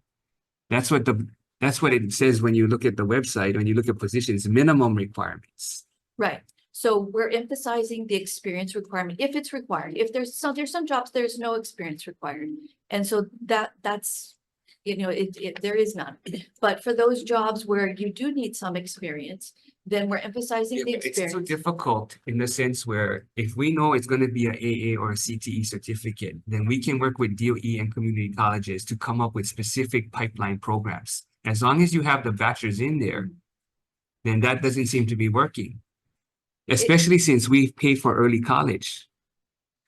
So one of the other projects that Darcy and her team are embarking on right now is they're doing a complete review of all classes of work. So they're mapping it out right now and determining which And we classes start of to work. phase it instead of waiting for all of it to get done at once. And we got to start moving along. Okay, And we have to show an example of this where we're actually looking at the MQs, and what's really needed is the AA or the CTE certificate. That way we can work with DOE and community colleges in creating these pipelines. It has to be that specific. As long as you have it all, it can be fancy with maybe batches. It's going to be too difficult for us to work with the community colleges to create these clean pipelines. Including the high schools. So couldn't you use that CTE or certificate as the MQ, but you could say desirable would be the 4 years, so that it's not the 4 year at, that first glance. And that I think, people don't read on that it's an equivalency. Yeah, but you're not going to even get it for 4 year. And you're talking about some of these things like an office assist or, some lower paying jobs. You're better off working with the CTE and AA to get them into these entry level jobs. so when I talk about the bachelor's degree, those are only professional jobs. So clerical, white collar, non-supervisory, all of the technical jobs, they don't require degrees anyway. There's no Okay, so requirement. I'll for give you one bachelor's degree. example. There's all these jobs at Department of Ag. And even if I have a journalism degree, but because I have a bachelor's, I qualify. Versus if you have a specific AA in Ag or CTE certificate in Ag. Do you even hear what I'm saying? I do. The bachelor's in something else as a minimum requirement, and that's not part of that workforce or that field. I think most of the We jobs. should be a lot more specific with the AA and the CTE being focused on what the job is supposed to try to accomplish, what the job is for. Just having a bachelor's, and it could be anything, and then you're qualified because you got the bachelor's. Usually if it's in a science, then it's a science related degree. So not just a general. Yeah, you know, Department of Ag has won 30%, over 30% vacancies, and they've been having over 30% for years. So I don't know if you can hear what I'm saying. That's a problem. And really, I feel like some of this should be on your lap. Because if the departments are having the same level of vacancies for years, what are you doing to help the departments make sure that they can get them filled? So we have been working closely with Department of Ag. Actually, Darcy came from the Department of Ag. She knows it very well. She knows what their challenges are and where there's opportunities. We've also been working closely with Department of Land and Natural Resources. They are very interested in partnering with us to look at the MQs. In fact, they invited the DHERD staff, the classifications staff, out to site visits. So the team went out, looked at the harbors. They went on hike to learn about the job so that they can better translate what the work entails. But instead of help, so some of the departments, like I know in DLNR, they have to keep rewriting the job description and the MQ so that they can help move people along. So I know there are some people in administrative positions that don't have a bachelor's, right? But they had to go through hoops to get that job description to that point so that they could hire the person. What I'm asking you to do is make it the norm instead of the departments have to go through hoops all the time. They have to do extra work because DHERD is not being that responsive in making it easier and trying to align it for what you really need for the job. So I hear what you're saying. And most of the time when the MQs are adjusted, it's at the request of the department. That's typically why we review something, is because the department has asked us to make a change. And so that we're responsive to their requests. It's not DHERD said that. Yeah, but you know what? At some point, I think you have to say, hey, you had 30% for too long. So we're going to get more involved. So has DHERD reached out to the departments to say, how can we help? Have you guys relooked at classifying, how you classify the jobs and what the qualifications are? We do. I meet with them every month with the DHROs. I go to their meeting. My team comes to the meetings if they have something to present.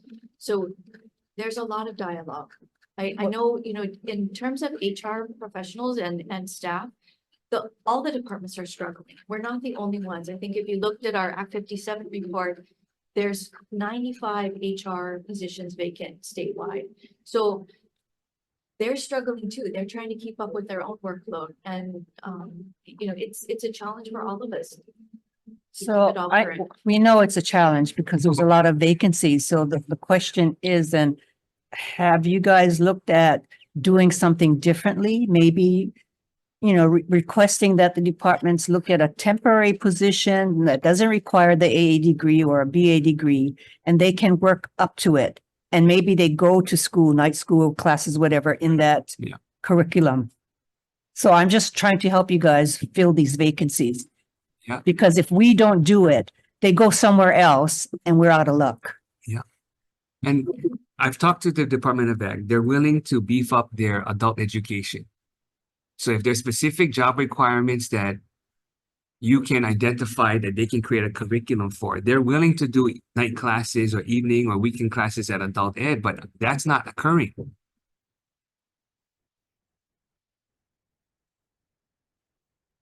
So, you know, we've heard like all the departments, same thing, vacancies. So you said that you go out with your team and you sit in on some of the meetings.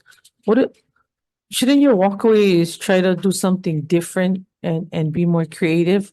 If you can start at a minimal qualification, and if you looked at the schools as some of them coming out into CT and so forth, I would think your outreach would be towards even like some of the colleges, community colleges, to put it out there, because right now, I mean,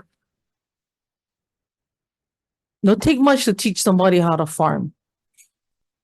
But I find it ironic, even when I look at the Department of Ag, like, I mean, you can teach a monkey how to farm, but you know, it's hard to teach within the Department of Ag. They're great at telling people how to farm, but they just can't farm. So I think you just gotta look for people with common sense at the minimum qualification and then give them the extra added, you know, maybe clerical. But I mean, that's for you guys to decide, because all I'm hearing is every time the department is blaming you guys. So maybe the question, instead of me giving it to Director Boutte, should have been to you, in that almost all the departments that have these vacancies, how do you think if we decentralize the recruiting and hiring functions and gave this to the department, would that help the log jam? I don't believe so. Why? Simply because there's not enough staff in the departments to handle this work.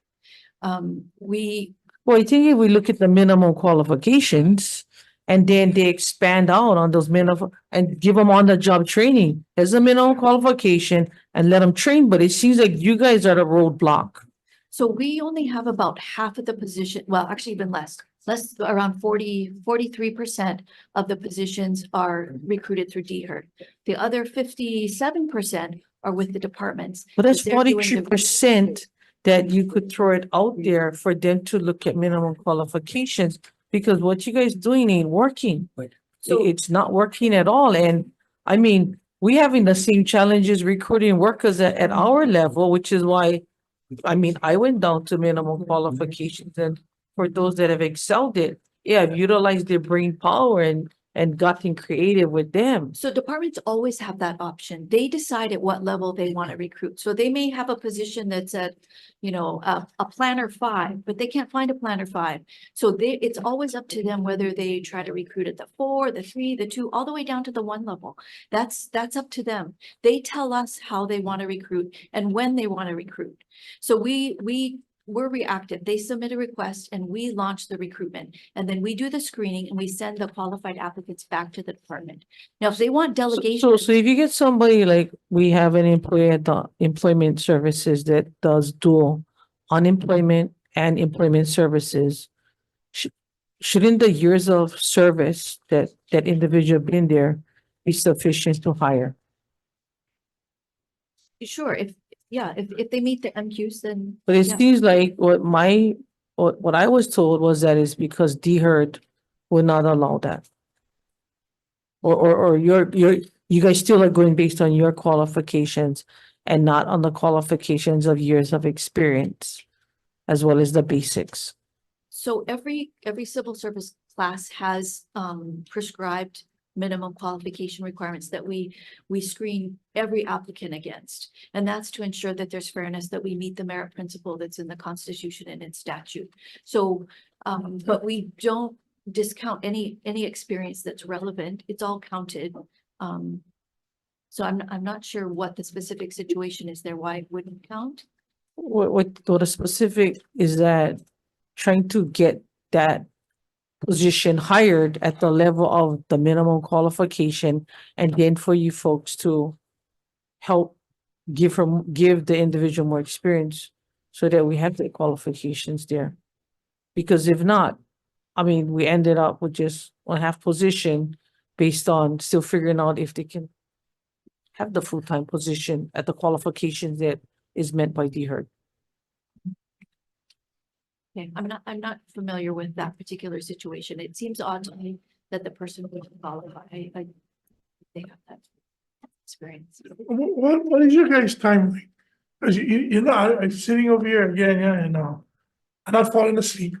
Yeah. But I'm not understanding. You're not understanding. You understand? Because you're not. Sorry, but you're not. They trying to tell you to set one scale on each of the departments. What is the minimum that you guys can go as DHERD in hiring somebody? Maybe somebody from Pizza Hut like work. Maybe he's gonna be a good worker if you train him. But that's what they're trying to tell you. There's nobody's right now applying. You said you did job fairs. You did the one in Wai'ua. Nobody came, right? They're ready to go do this. They never want to get the credits of working.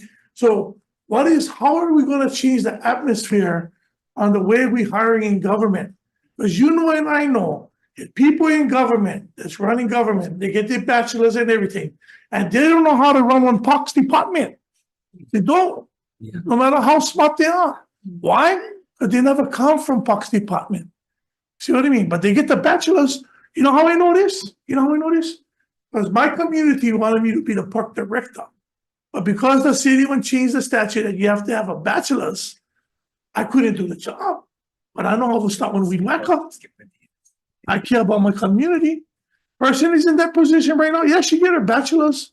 But look at park. No, I just being one next to be truthful. So take what Senator DeCoy and Senator De La Cruz is saying and try to apply that. Not just say you're gonna talk to that person, you're gonna talk to that person. You apply it and you tell their departments, this is what we're gonna do. Give me you guys what you guys need. We're gonna give you these applicants, we're gonna screen them. If they don't pan out, we're on the list. But you guys don't even have applicants screened. That's what you're telling us. So actually, we do have a lot of applicants and that's part of our So challenge. what is the that- timeline of putting them into jobs? So our role, WeHeard's role is to do this. We do the announcement, we do the screening, and we send the names out. And from there, the departments then interview and make a selection. So that's their job. They pick their people. So right now, I cannot say you know, mandate Right. Department of Ag, Department of Health, you must hire this person because And that's the reason why we should go back to what Senator DeGoy said. Because going back and forth, tennis racket, pickleball, whatever you like call them, ain't happening. Because by the time you do that, the applicant is gone. Waiting for you guys, they go back to the interview. So they should change this whole situation. If I get somebody out of the department head, I like hire somebody, the money's there, I want to hire them. Do the interview, I want to hire them. We get you guys doing the processing. By the time they come back to us, they're gone to another job. And that's what's happening with the prison. Right now with the ACOs and everything else. Police, right, law enforcement, take too long for the process. They're trying to change their process now on hiring on the ACOs, right? Having the ones with no guns come in there, learn, intern, right? Same with the DOE, the ag, but I think that's the disconnect. If they have to go through you guys to do the filtering, by the time you guys filtering it, the guys leave. actually for those classes of work, ACOs, deputy sheriffs, we turn those lists around really quickly. And then it goes back to the department who has a written test, a physical test, a psych evaluation, and their own process, which I believe takes up the majority of the time. And I'm working with Director Johnson on how to speed that up we're planning to recruit more often so that they can get more ACOs on board and in the pipeline. Well, how do you shorten the process? Because even if it takes a month or 2 months, they found another job already. With ACOs, we get a couple of hundred applications when we apply, when we announce those jobs. So there's not a lack of interest.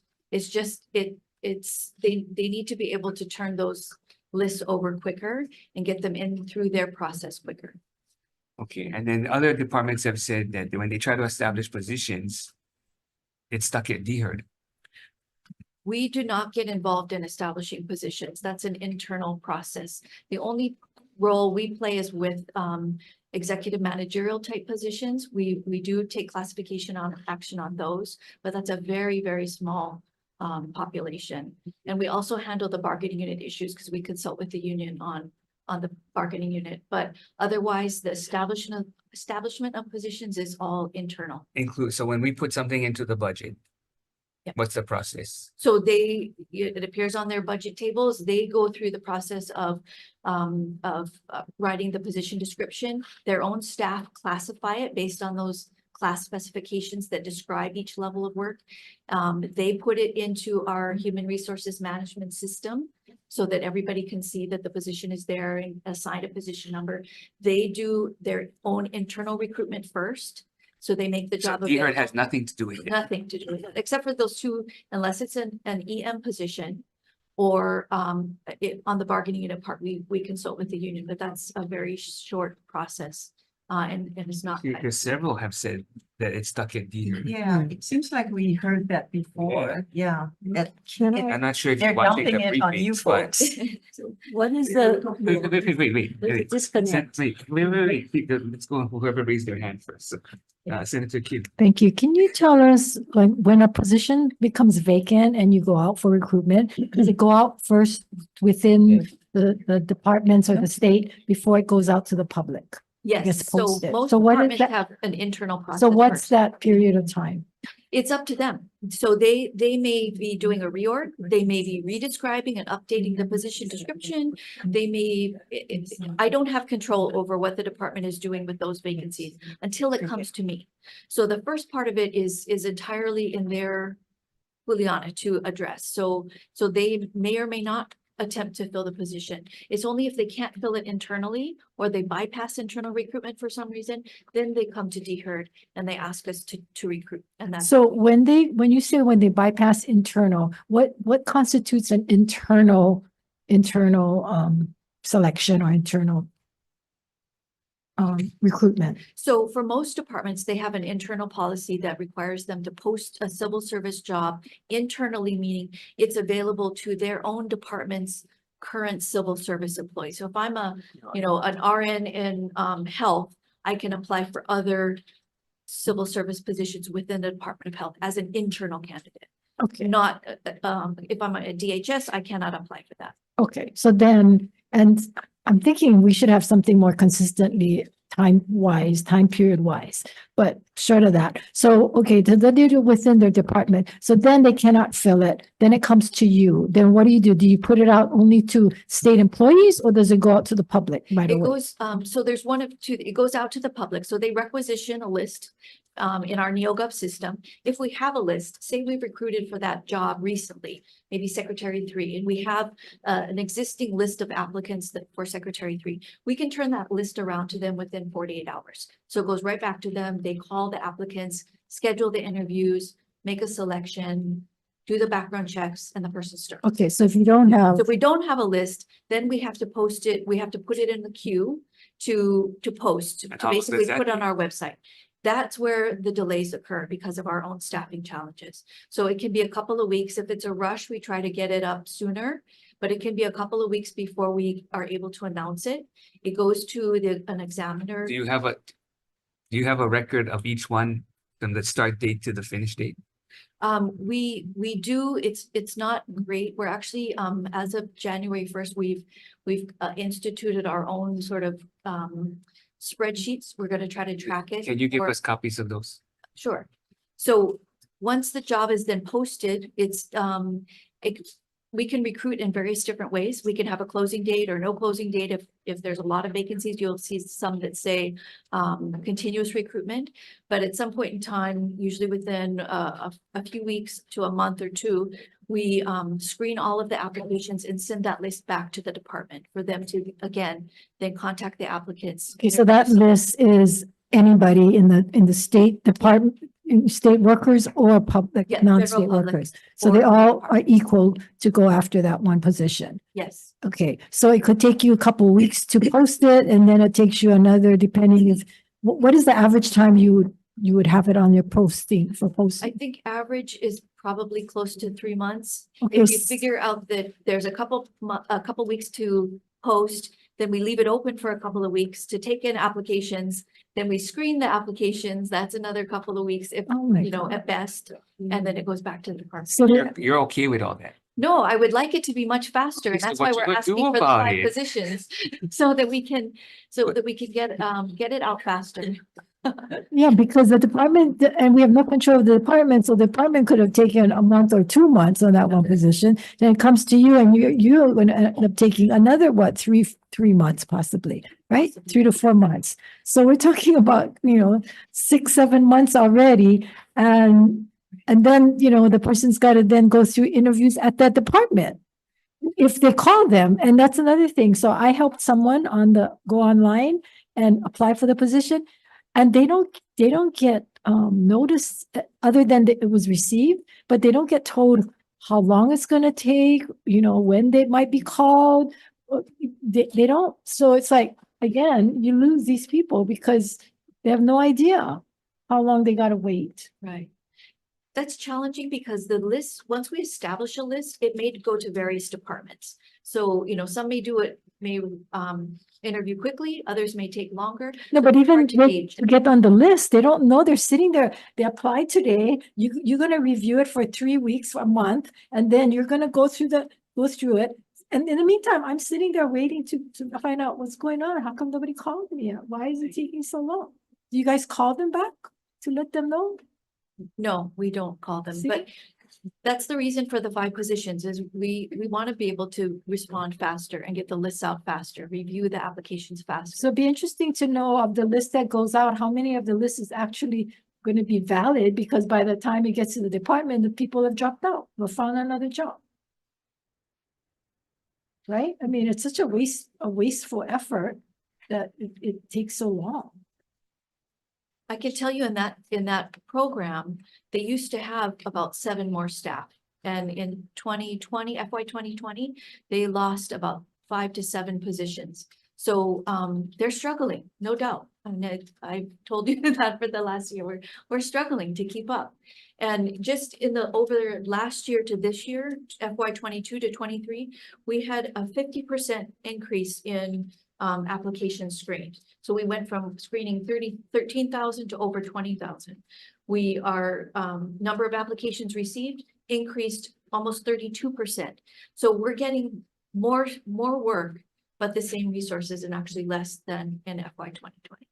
So And more vacancies. and more vacancies. So we want to reverse that trend and be more timely. Absolutely. Sorry, Senator Kidani.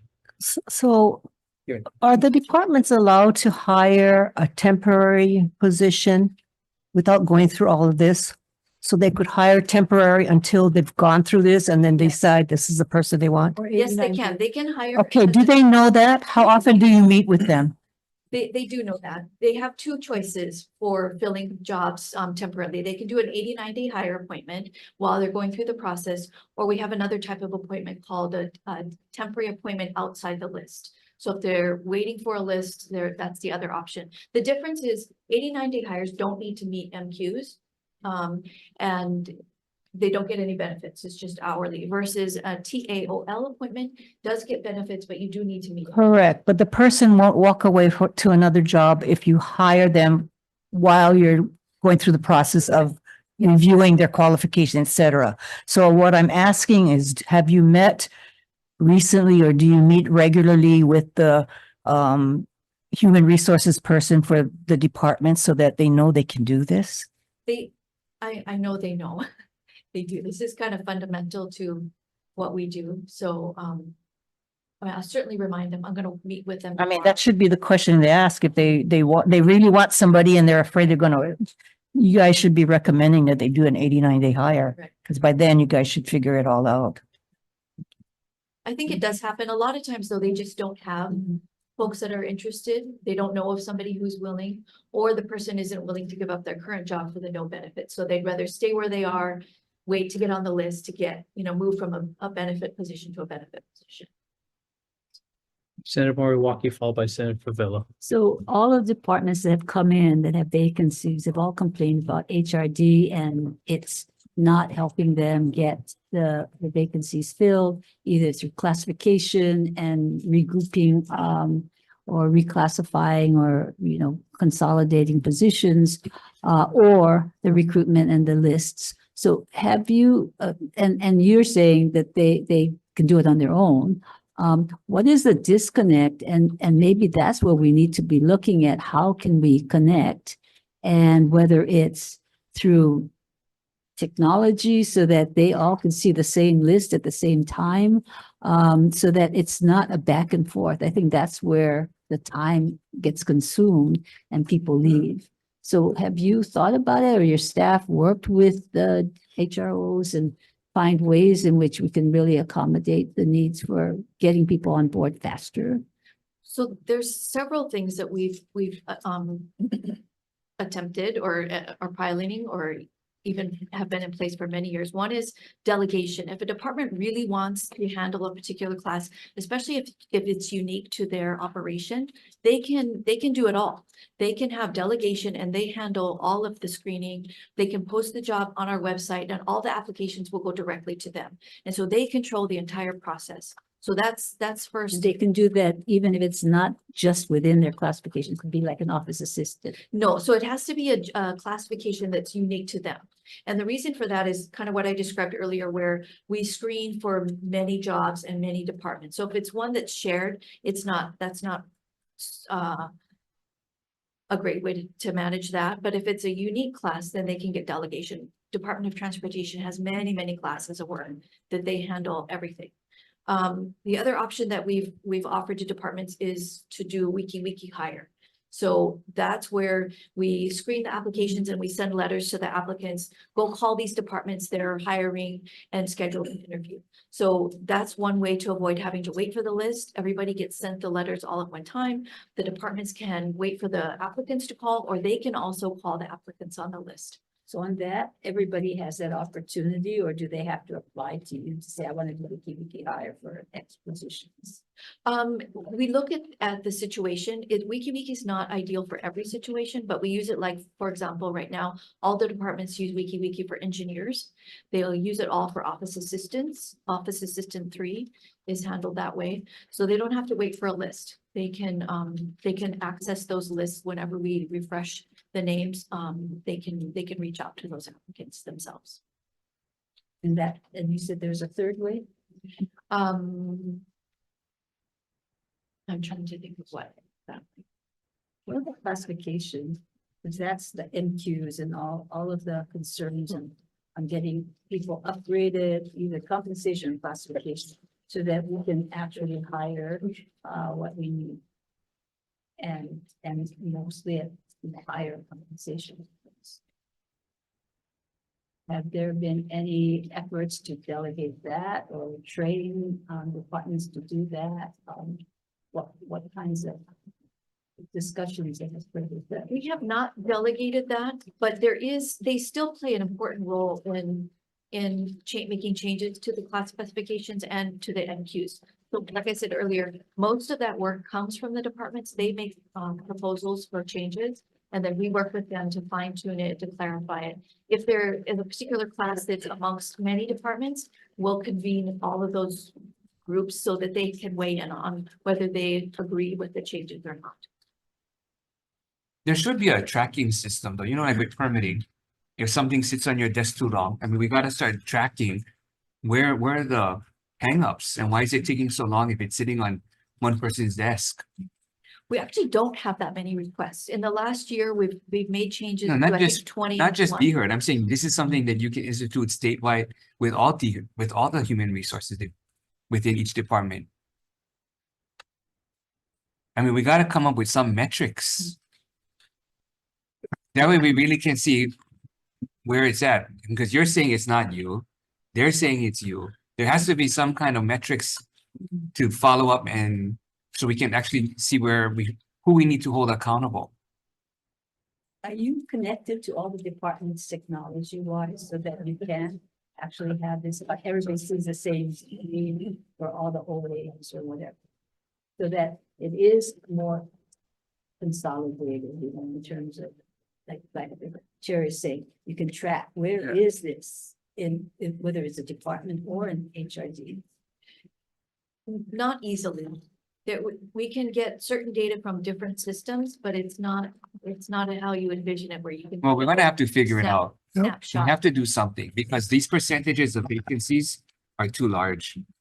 So one of the challenges with the vacancies themselves, I think you heard from the last department too, they have a lot of positions that are unfunded, right? Civil service, unfunded, like surge type positions. But those are adding to the vacancy counts. So I would like to work with the departments. I've also already talked to Director of Budget and Finance on how we can somehow code them so that we're not trying to count the ones that there's no plan to recruit for. They're just sitting there vacant and there's no effort to fill them. Yeah, so So that we'll we can just cut. focus on the ones that we really do need to fill.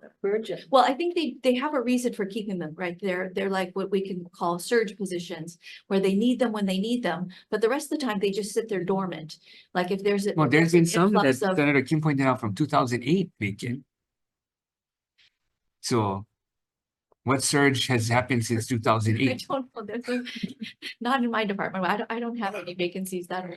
Yeah, but you have to come up with the process for the whole state. Yeah, it's this Well- hiring is your kuleana. Right, but it's not just simply the HR function. I need to also be aware of the budget function. And when we make changes to our human resources management system, whether that will trigger something negatively on the budget side. So we just need to work through that and see if we can somehow flag those positions, so we really can identify the group of positions that we're actually trying But to when you fill. meet, you meet with all the HR. Yeah. So these things don't come up. No, I think it's actually more their ASO and their fiscal office that we need to work together on actually identifying the status of each Can you vacancy. put a plan together so as to how you work with the ASO as well as the HR so that it's more, comprehensive picture of Right. how can we address the problem? Right, I think what you gotta do is, I think that you should be sitting with all the directors and then maybe. Well, this is called maybe- cabinet meeting. Well, exactly, but I think the chair from labor needs to be there because it's almost like I'm passing blame here. And I feel like we refereeing, so Yeah. maybe the chair of labor needs to say, okay, now let's hear it because everybody else that came before you had major problems with your division and I mean, the problem exists and it's not going away, so that would be my recommendation. If not, if there's no solution, that money is sitting there, those positions are there, I think it's responsible for us to cut it. We do make recommendations every year in our Act 57 report as to positions that have been vacant for 4 years or Oh, more. yeah. And there's no recruitment activity in that 4 years. What happens to it with the report? We have not to date abolished them. We leave that to your judgment as to which positions should be eliminated, but we do make a recommendation. Well, Part of there's the almost report. 3,000 as of this November 1st. I think there's about 119 positions that we feel like there's been not significant progress in trying to. Well, unaccounted for vacant positions you have here. 2,667. So I don't want to say that every vacancy should be eliminated. What the Act 57 report focuses on is ones that have been vacant for 4 years or more and no effort to recruit. And so that number is 115 positions. Just wasting paper. 4 years is too long. I mean, they've moved on. Maybe moved out of state by now. And Yeah. a good chunk of those are unbudgeted as well. So it's sort of. So your recommendation would be to cut them. That's our recommendation. Okay, pounce. So we won't see it in the books again. And does it have, so you're saying they're unfunded or are there funds? There are behind? some So, that are so unfunded. you would give the report, says cut these 157 positions and this is the amount. Funds This- from each per department, by department. This year it was 115 positions, 115. And are these the same positions from last year when you awarded? Some of them, I think they're coded. You can see in the column whether we recommended it last year as well. We shouldn't be able to use the funds if it's. Can we rewind 60 minutes earlier? The problem that I have is that the question is, when the guys apply 89 higher, whatever. The initial, whether it's an email or a letter, you guys don't have the technology within the department, most departments have or have not, saying that, oh, we received your application in one email and, we're gonna be notifying you, whatever. You guys have any capabilities of doing that to the applicants? So I believe once an applicant applies through our NeoGov system electronically, I believe they do get a confirmation that their application was received. And then I think they get a second notice when they when it's determined that they meet the minimum qualification requirements. So the reason why I'm bringing this up is the same thing what, so if you've been watching the info briefings, I think you should have came. Because exactly what my colleague's saying is that the holdup is you. 89-day hires is you. Senator Kim keep telling them, we know they're stacking their positions because they grab money here and there. That should be a normal. Because exactly what the department are, they're escalating certain people within the department came in at 60,000, but they're making 178,000. We never budget that. How did not you, but how did that person make 178,000, but they came in at 60,000?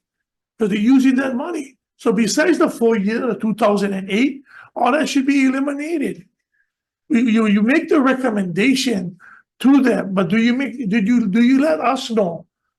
You know, you said it's coded, but do you let the chair know of WAM that this is what you recommend highly? It's 147 positions should be cut, because get more on their books that should be cut. That's why everybody pick one date. Every time getting later, like in the ending of January, they put March. But December, when they came in, January 23rd or January 3rd. Come on. They're not gonna fill them, but they put that to thinking that don't get me wrong, the Department of Health had a pretty good one, at least it was a schedule shown on screen. But everybody is hiding the money to take care of somebody within their department to give them more money. We get tired of that from the University of Hawaii. There's taxpayers' money, so either we're gonna fill them or can them. Yeah. It's the vacancy savings that we keep hearing. And there's no accountability for it. And what are you doing with your vacancy savings?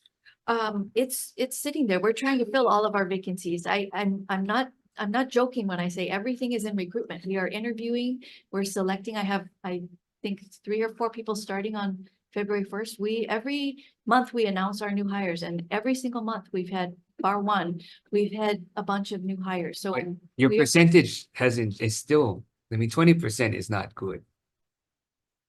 well, some of the positions we haven't actually got the funds yet for, so we're in a holding pattern until we can get the funds released. That's our 2 new positions that we got authorized last year. We just got another position that was authorized as of January 1. That's in recruitment. So you're saying BNF is the holdup? We don't have the funds yet. So when you guys have your guys' cabinet, do anybody talk in there? Do you guys talk in the cabinet meetings? Like, hey, Gov, I need these positions, guys. Can you help me fill them? Or you guys just sit there and then you guys go out for breakfast? I mean, I don't know, because you guys are all in the same room. You guys should be talking to each other, right? BNF, FBI, CAI, whatever. But you guys gotta talk. I mean, I don't know. Maybe you guys should let me in a room. Let me see what you guys doing in the cabinet. He'll facilitate. Well, you have to come up with something, and I think the programs be more serious about working with DOE, community college, creating these pipelines so that we can get more of our local people into these jobs. And then what about looking at the pay? I noticed that you have lots of office assistant, janitor. There's quite a bit of jobs that you just can't seem to fill. And as we raise minimum wage, are those jobs competitive? Because if not, you'll never be able to fill them. So we're doing a couple of things. With office assistants right now, we have 4 levels of office assistants. We're looking at streamlining that. But how can office assistant 1 still make less than minimum wage? I don't believe it does. No, at some point, when you look at the schedule of where the minimum wage is going.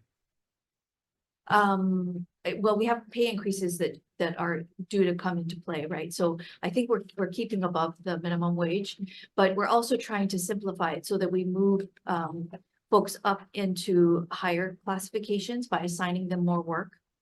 So instead of having 4 levels of office assistant, we're looking at combining and just having, say, a trainee, a journey, and a supervisory level. So by doing that, by restructuring the job, requiring more work, we can actually pay more. And when is that happening? We have one other thing we're trying to work on first, And that's to retitle the secretary series. We feel like that's outdated. We like to call them something more modern, like admin assistant, which the private sector uses. So Darcy will be meeting with the DHROs tomorrow to talk about that. I think we're scheduled to make that change in March. And then as soon as that's off our plate, then we'll be looking more closely at the office assistant series. I think janitors on a whole, though, I think when we compare our wages with the private sector, I think we're pretty competitive in with janitors. So is your budget request including the Hawaii Employers Council membership so that you can be compensation comparables for a number of these positions where we're having high vacancies?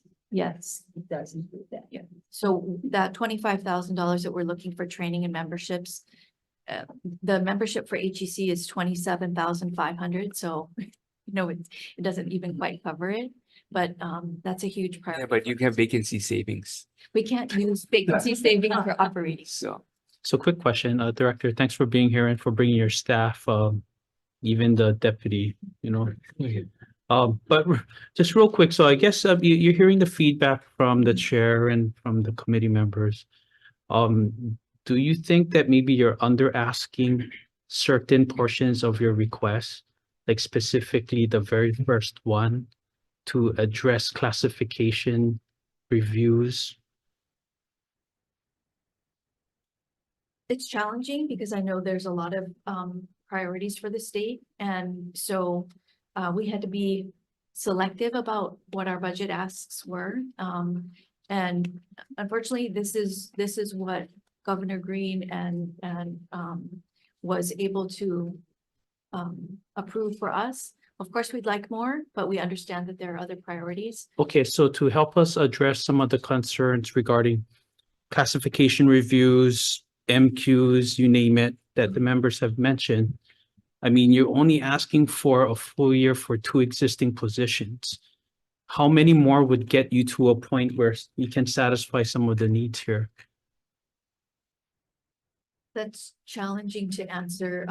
Any additional. I mean, if there was a wish resources list that you could have, Well, it sounds like you have to develop a plan and then tell us, okay, in order for me to accomplish this plan, these are the resources I need. But without a plan, I think it's irresponsible to just say out of the sky, pull a number out of the sky. So if you can, that's what I think the vice chair was asking for. we can come up with something. Okay, I want to just switch. Pardon? sooner. Okay, the other thing we keep hearing is that the DHERD telework policy is too broad. And so when we met about it last year, you were the final person that negotiated or finalized the telework policy. Yet it doesn't seem like you take any ownership of making sure that it's being implemented correctly, even though you were the one that negotiated it. So I've had many discussions with directors, with the HR folks about telework, about how to navigate it. We've done lots of training. Training is available. So in response to that, we've had it in place just about a year now. And so I do feel like it is my responsibility to take an assessment of it, to see what's working, what's not working. And to that end, we launched a survey recently. And so we got feedback from the departments about whether telework was meeting their needs. And across the board, telework is viewed favorably. It was either the feedback was either that it was strongly or moderately agree with that it was successful. So I know folks have mentioned challenges, but they're not talking to me about what their challenges are. I can tell you, I've met with cabinet members, I've met with the DHROs. Nobody's told me what specifically they're having trouble navigating. So, and I've heard it too. Yeah, but I thought you said you took a survey. We did. So And wouldn't the survey results tell you what they're having trouble with? No, it didn't. It was all either neutral or positive feedback. So while they say it's too broad, I don't know specifically what they're having challenges with. And so we're going to go back to them. We just completed the survey recently and asked them specifically what kind of improvements. Okay, let me just ask this. Can you assure us that every employee on telework has measurable outcomes of productivity? So part of the Okay, application. that's just a process, yes or no question. They're supposed to. Yes or no? Can I personally Yeah. assure you? No, because I have not reviewed the Okay. forms. But that's part of their responsibility, even if an employee is not teleworking. That's part of a supervisor and a manager's responsibility, is to manage their employees and to monitor their progress and to rehabilitate issues that are not. But I don't think that's occurring. I mean, when we hear from specific people from the departments, they are unfamiliar with the training and they're not getting any coaching on it. And, you know, we've heard several times that, oh, instead of taking sick leave, they're teleworking. And that's how we started off. In fact, one person in your department, you know, I asked, where are they? They said, oh, they're sick. Oh, but they're working from home. You're not supposed to be working from. That individual is not sick. She's in fact working, not sick. But your point is well taken. We do offer training. So training, there's mandatory training for anybody who's participating in the telework program. There are trainings that are required. They're available on our learning management system. And that's just what, a video though. It's a PowerPoint that's narrated with, there's an overview. There's a separate module for. But who does the teleworkers. monitoring? Who does the monitoring? The monitoring of the training or the monitoring of the. No, so performance? once they've got trained, they're teleworking. Who monitors? Okay, yeah, you're following everything correctly. Or The you know what? supervisor. The supervisor is responsible for monitoring their employees' performance, just like if they were in the office. How are they measuring their productivity, their success, their outcomes when they're in the office? It's no different when somebody's teleworking. The location is different, Yeah. but the metrics and But then you just all of that said is the same. you cannot assure me that those, Personally, because I haven't reviewed their forms. That's the responsibility of the departments. Their telework, they all have a telework coordinator. except it's your policy. Senator Kitani. So, for employees who telework, are there specific regulations, like they cannot be doing childcare, et cetera? Yes. And so I guess that's part of the monitoring process. How do we know that, especially if you know that they do have young children? So part of the telework, so it's embedded a couple places in the policy that telework is not a substitute for either elder care, dependent care, child care. And if they are at home, they have to make other arrangements for elder care, child care, dependent care. So it doesn't preclude them, but they have to have somebody else that's at home taking care of the kids or taking care of the parent or the medical situation. Right? It's an honor system. Honor system, because nobody's there to determine that, right? That's true. I mean, nobody's in their house monitoring that. Because I know there's a lot of situations where, in case of the University of Hawaii, they even knew that that person was going to take care of the parents and still let them go ahead and do telework, which was an exception, but it was a bad, because everybody else is saying, well, if that person can be given the exception, then why can't we be given that That's the exception? problem. Yeah. So UH has its own telework. Right, I know policy. that, but I'm just saying that if it happens there, it could be happening. It could. Elsewhere. But the thing that we keep hearing from everybody when they list down, well, eligible for telework, we ask them the question on how many employees are teleworking for how many days and what is the reason? Oh, because they're allowed. Oh, the policy allows us to go up to whatever. That's the reason, because it's allowed. In my mind, there's only really one reason, and it's because their job is conducive to telework, that they can perform all their essential functions remotely. If that's not the case, then they don't belong teleworking. It's as Yeah, simple but as who that. monitors? Who enforces? So each department has a telework coordinator who is responsible for reviewing all the forms, ensuring that those employees and the managers and supervisors have attended the trainings, that there's metrics in place. Okay, I hear what you're saying, but the results that we're seeing, look at the vacancies, they don't change. Let's just use that as an example. We're not filling these positions. We don't see the metrics of productivity with the telework policy that you established. Office of Energy felt, hey, they're meeting metrics. We don't feel like they are. And he said, oh, 100% is on telework. Yet we don't have a plan to to reach our goal of renewable energy by 2045. We don't have benchmarks every 5 years. We don't really have any kind of guideline, even for us, what tax incentives, what investments we have to make. And he seems to be okay with it. Policy is just too broad. You guys didn't think about that when you were writing it, how broad it is? You guys can even went out to the community and asked what the people that is being served by the state workers. So the policy, my understanding is the policy was drafted with best practices in mind.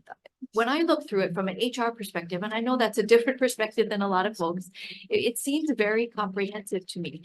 So if there are things that need strengthening or clarifying or, you know, I'm happy to do that. But I think it requires me to go out and find out what those issues are that are not, that you know, the other directors are having challenges with. Well, If it's simply a matter of like the number of days, you know, that we leave to the department to determine based on the situation and their own operations, how many days make, you know, sense for them. I bring this up because in my most recent community survey, I put in a thing, responsiveness of government. Have you ever reported a complaint to the government agency? And pretty much it's come out that the service is poor. They call the tax department. Nobody answers the phone. They cannot get forms. It's consistent that the service is poor. And that even tells me more that, and I have that problem when I call agencies, that we don't get the response. And, you know, the phones are being rerouted and they're not being answered. And then you get a recording and nobody calls you back. So to me, that's the evaluation and the outcome. Yeah. But not, you know, a supervisor is, you know, looking after what they're doing and they're the ones that's evaluating. It's the public that's evaluating. It's the people that we serve.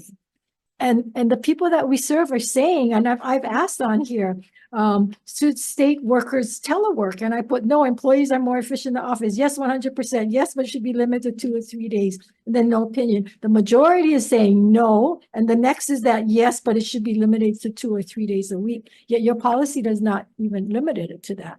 It's so broad. But again, you forget that, you know, we service clients. And it's not just our own internal policies, but we have to answer to the public, and they're the ones that paying your paychecks.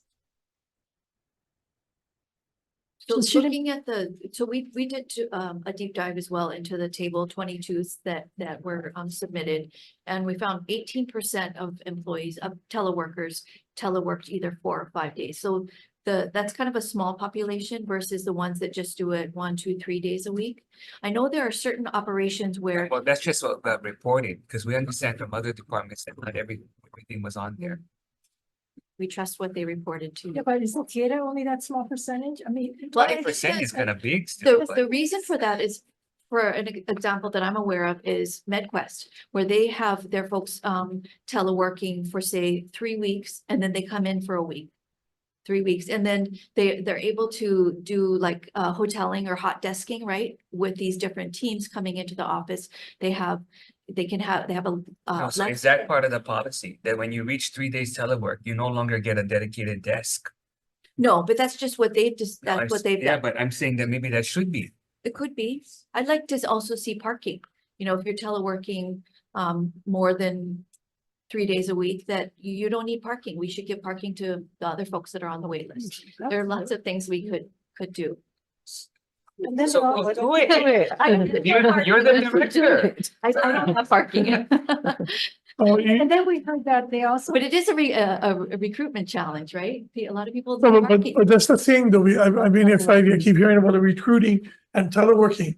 So now we get on problem, shortage of this. Before you know it, everybody gonna be here. We're only gonna have a computer. We're all gonna be teleworking at home. Think about it. We keep giving them, is this the entitlement of each single state and county worker? That we're gonna give you this much days, we're gonna give this, that. Take them back. If they don't like work, tough luck. It's their job to come in. And we get what? Taxpayers don't get that same choice. If I work construction, you think I can telework at home or feed my family, but you still take my check? That's not right. It's entitlement. I hear tying of hearing every department saying, that's how we're gonna recruit. No, it's how we recruit. It's telling you come work or quit. Seriously, you guys keep talking about office space, parking space, cubicles, all that kind of stuff. That's all entitlement. That's the problem with this world. Too much people entitlement. Oh, I'm gonna go stay home. How we know that I'm gonna sit in there washing clothes, eating one donut? We don't know. Nobody watching that. So you gotta see that the trust thing, because if me and her teleworking and I gotta look over her, I sign her paper tomorrow. Oh, no, I wouldn't tell her because I cannot be watching my grandkids because that's a job. I coming to work. So a lot of the other we've seen is that they're teleworking, and the reason is that, oh, the stress of driving to work in the traffic, and the interruptions or the noise around where in my desk, right? Didn't we see that? I mean, is that a reason to telework? It may be the employee's reason for requesting, but it goes back to, it's always a management decision on whether to allow it. I think it's stated numerous times throughout the policy. It's always management's determination whether Right, a but shouldn't situation there is be appropriate. narrow reasons, like, just driving traffic is not a good reason to allow teleworking. I would hope And that's so- not why they granted it, and that the reason they granted it, as again, is because the But work they that the listed employee it to performed. us as the reason. Now, if they listed it to us, that's probably got to be the reason they granted it. Why would they put that down? I don't know. See, that means people are not necessarily trained on the policy. That means people don't really understand it and they're not. Yeah, they just see, oh, you allow this many days, and they just say, okay. When someone is teleworking, are they teleworking from a specific place? Or they Yes. can be on Yes, they have vacation to and identify the teleworking? exact location of their telework, and they have to certify that they have a space that's appropriate for telework. But is there any monitoring function as part of a telework? Do they agree to be home visited by a supervisor or something? It does, the policy permits that. How often has it been done? I don't know, but I can certainly ask. I would love to see the results. But they also are saying that because they work in the field, they're teleworking. That's not considered teleworking. I mean, they They're were working in they the were working field. in the field before we had the Yeah, so telework that's not policy. teleworking if they have to be out in the field Yeah, site 80% visits of is the not a time. telework. No, I working in the field. Not teleworking. Oh, can I just ask a real off the question? Is there a probationary period, a state across the board probationary period Yes, for all all? civil service positions, it's at least 6 months. There are a few classes of work that are 9 months. Okay, and they can telework on their 6-month period. No, they can't, sorry, they cannot telework when they're on initial Probation. probation. They have to pass probation first, then they can be permitted to Oh, telework. That's okay, part of we the never asked policy. that question. I bet you some people are not following that Good to too. know. So Because how can you, they're saying that's a recruitment tool, but then Right. with they're 6 using it months- off the bat. I don't know if that's the case. I can ask that as That's well. what I think that's. Yeah. It is a nobody recruitment ever tool, told us, like, even if, a lot of folks will apply if there's even a possibility 6 months from now that I can telework. It's hugely popular. That's not how it was described by some of them, but. So do you do a survey of your departments as to how many department heads are allowing and supervisors allowing their workers, their employees to telework? So we looked at the table 22s that each department submitted to you folks. And we also did an independent survey of them in terms of their satisfaction with the telework program and whether they thought it was meeting their needs, whether it was positively viewed as a recruitment tool. And so we've got feedback from that. And by and large, all the departments who are participating, I think there's about 10 that are participating. They view it favorably. They feel like it is an important tool as a recruitment and retention tool. Can you survey your users, survey your clients, please? When people call in, all the departments that have call-ins, they should be asked at the end, are you satisfied with your service and how quickly you were served in the answering? To me, that's the proof. Yeah, I mean, you get that whenever you call now companies. Right. You get the option to have a survey. So for some departments, it's not conducive to telework. If you're supposed to be in the office answering the phone and you function sort of as a receptionist or secretary for that office, then telework is not appropriate. But I mentioned MedQuest. Right, They but have a then whole there's team of folks. Some who of them do- have. See, telework yeah, some of them- secretaries. Secretary, yeah, they're not answering the phones. I've had that problem. I know MedQuest, they have their customer service branch, which, answers questions about benefits and helps folks enroll. And they're all primarily teleworking and they're able to do all of that work remotely. Because they're set up for it. They have Very a computer equipped for system doing that's that. very sophisticated that can monitor all of that. So in terms of your You cannot role. use as that one example as the norm for Because the no, entire there are state. No, different- I'm not. I'm just suggesting that there are different, Yeah, we know there yeah, are differences. different options but here. It's a smaller percentage. So as the overseer of telework, what can you do to get more consistent, whether it's the definition of what is telework in terms of an office and not having everybody saying, oh yeah, it's an incentive, so everybody can telework 4 days a week, 5 days a week, because people want to.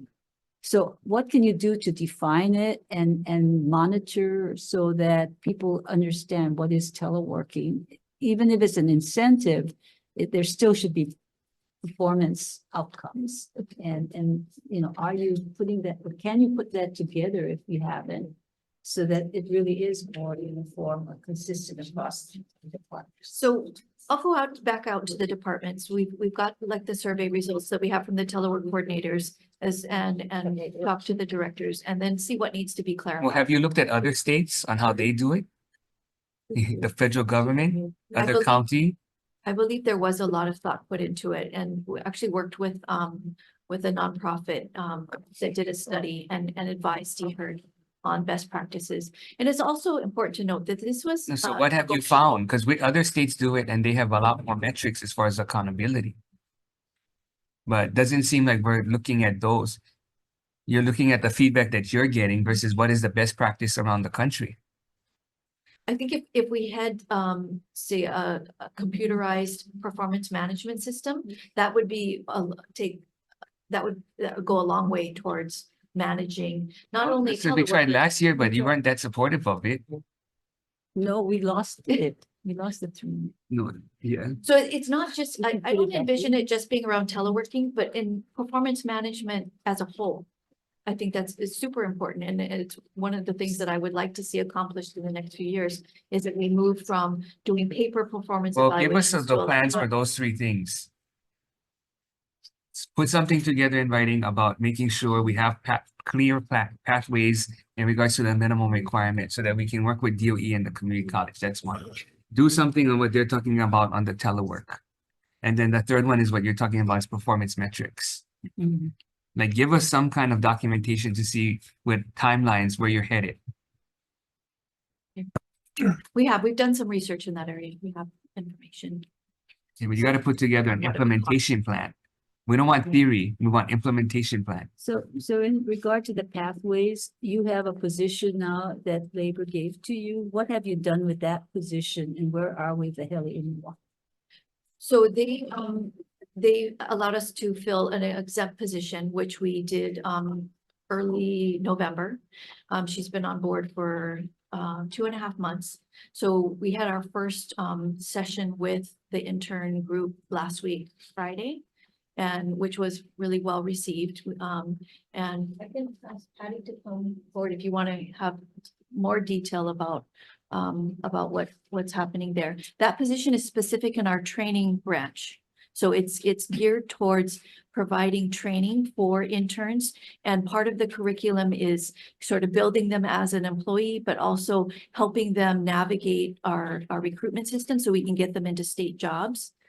So we have a training curriculum for But what them. was the suggestion? I'm not sure if that was yours or another department's, that the recruitment should be at the internship so that once they become an intern, they can be considered a state employee. And then that way, when the department wants to recruit them, it's much easier instead of them having to be on a list.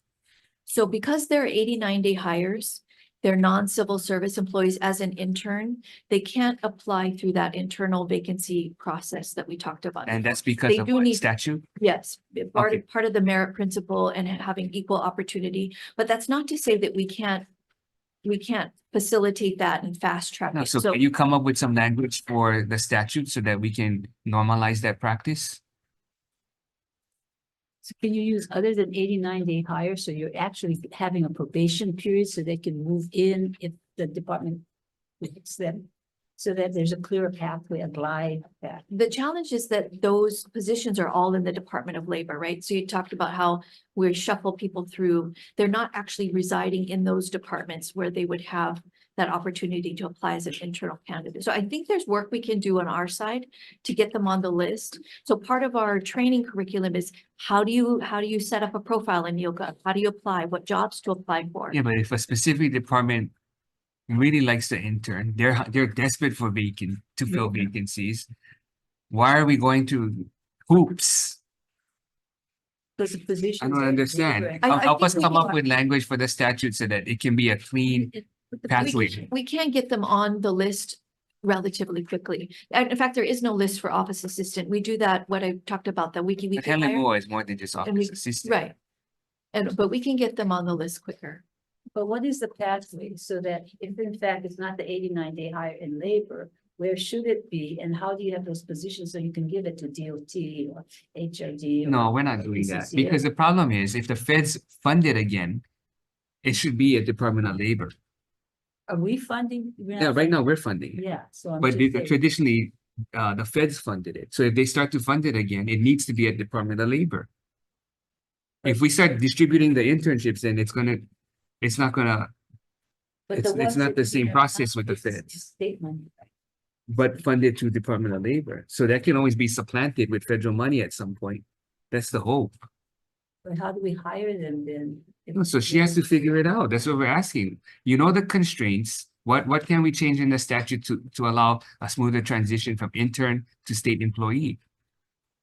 I think we have a plan. I don't think we need a statutory change. We just need to get to the interns quickly because they have a 12-week internship, right? And then they can re-up for a second 12-week internship. So we actually have 24 weeks to get them on board. So we want to be involved early when they start their appointment, so we can be training them, so that we can be showing them how to apply for jobs, so that we can get them on the list, so that they can be ready to interview. And so at the end of their internship, they're ready to quickly transition into a civil service job. So I don't think we need any statutory change at this point. We just need to be involved earlier. Yeah, but we've And- told you before, if, for instance, either office assistant or janitor or whatever the case may be, if you needed dedicated Helemua positions for the specific jobs that you're trying to recruit, we can do that. But we haven't gotten anything back from you. We did submit a request, but it did not make it through the governor's package. To be dedicated. Yes, Okay, so what, you just tell us? we asked for 2 positions. It was one of. No, I'm talking of, so of the entire Helemua 330, Oh, yes, and then, well, I think the last time we talked, you were intending to still keep the positions in Department of Labor, but we would do the work on with DOE, with UH to try to get the high schoolers into the office assistant and other jobs. yeah, so all that I'm make saying is sense. we can, so we have 330 positions now. Yeah. If you needed a dedicated, if you had a plan and you said you need at least 10 more positions dedicated to office assistant, we can add those dedicated to office assistant that you can help manage. So we don't touch the original 330 that they're working on. The addition, separate.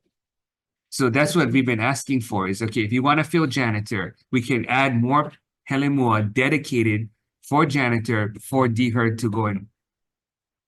I see, they seem to understand back there. You guys go explain it to her after the info briefing. Our request was for two staff in DHER to help with that, and then we would. Yeah, work but with that's the different from what I'm Department of talking about. Positions that you're gonna. Talking about adding more Helemua specifically for your whichever area you're short in. Okay, we need the positions as well as, we need 2 types of positions. We need. You got lots of And we vacancies. need, When we describe the vacancies, let's see how long it takes you. The chair don't know what you want over there, but what he's trying to explain to you is that you have plenty people on your list that you need, you said. So go with the program, tell them what you need, so we can go outside of what you're asking. That's what basically he's saying. Go with the program to get the custodians in right away. Or any positions that you need to specify to the chair what you need. We can add, yeah, Moving we can forward. add, we can dedicate specific Hellimore positions for jobs that you want to try to recruit. High vacancy jobs. Anyway, you guys go back and you guys go. But talk you know, about for it. you guys teleworking, do you telework? No, I do not. How about your deputy? No, he does not. That doesn't mean he's there. He's in flat floor or something. You know? He So did more teleworking when he was in the legislature. when going back to the DOE though, the superintendent is looking at academies, establishing academies. We have early college. And now when you graduate, I know Ryan knows this, but when you graduate from Waipahu, quite a bit of the students, they get their diploma and they get the AA. So that's where I feel we have lots of opportunity with our high school graduates. But we have to make sure that the programs are there with the community college so that they can enter something that's going to have the diploma with the academy. They get the AA in specific area of study for specific jobs. And then they go into Hellemua as soon as they graduate. We would love that. Yes, so we're we're funding early college. I mean, we've all said we're going to keep it to community college specifically for these types of reasons. So we're putting in the resources without any kind of DHERD plan in regards to Hellemua, early college, CTE.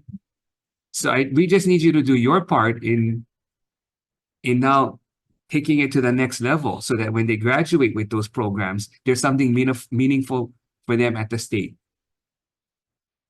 So to that end, we're looking at making changes to our website too, so we can better educate applicants.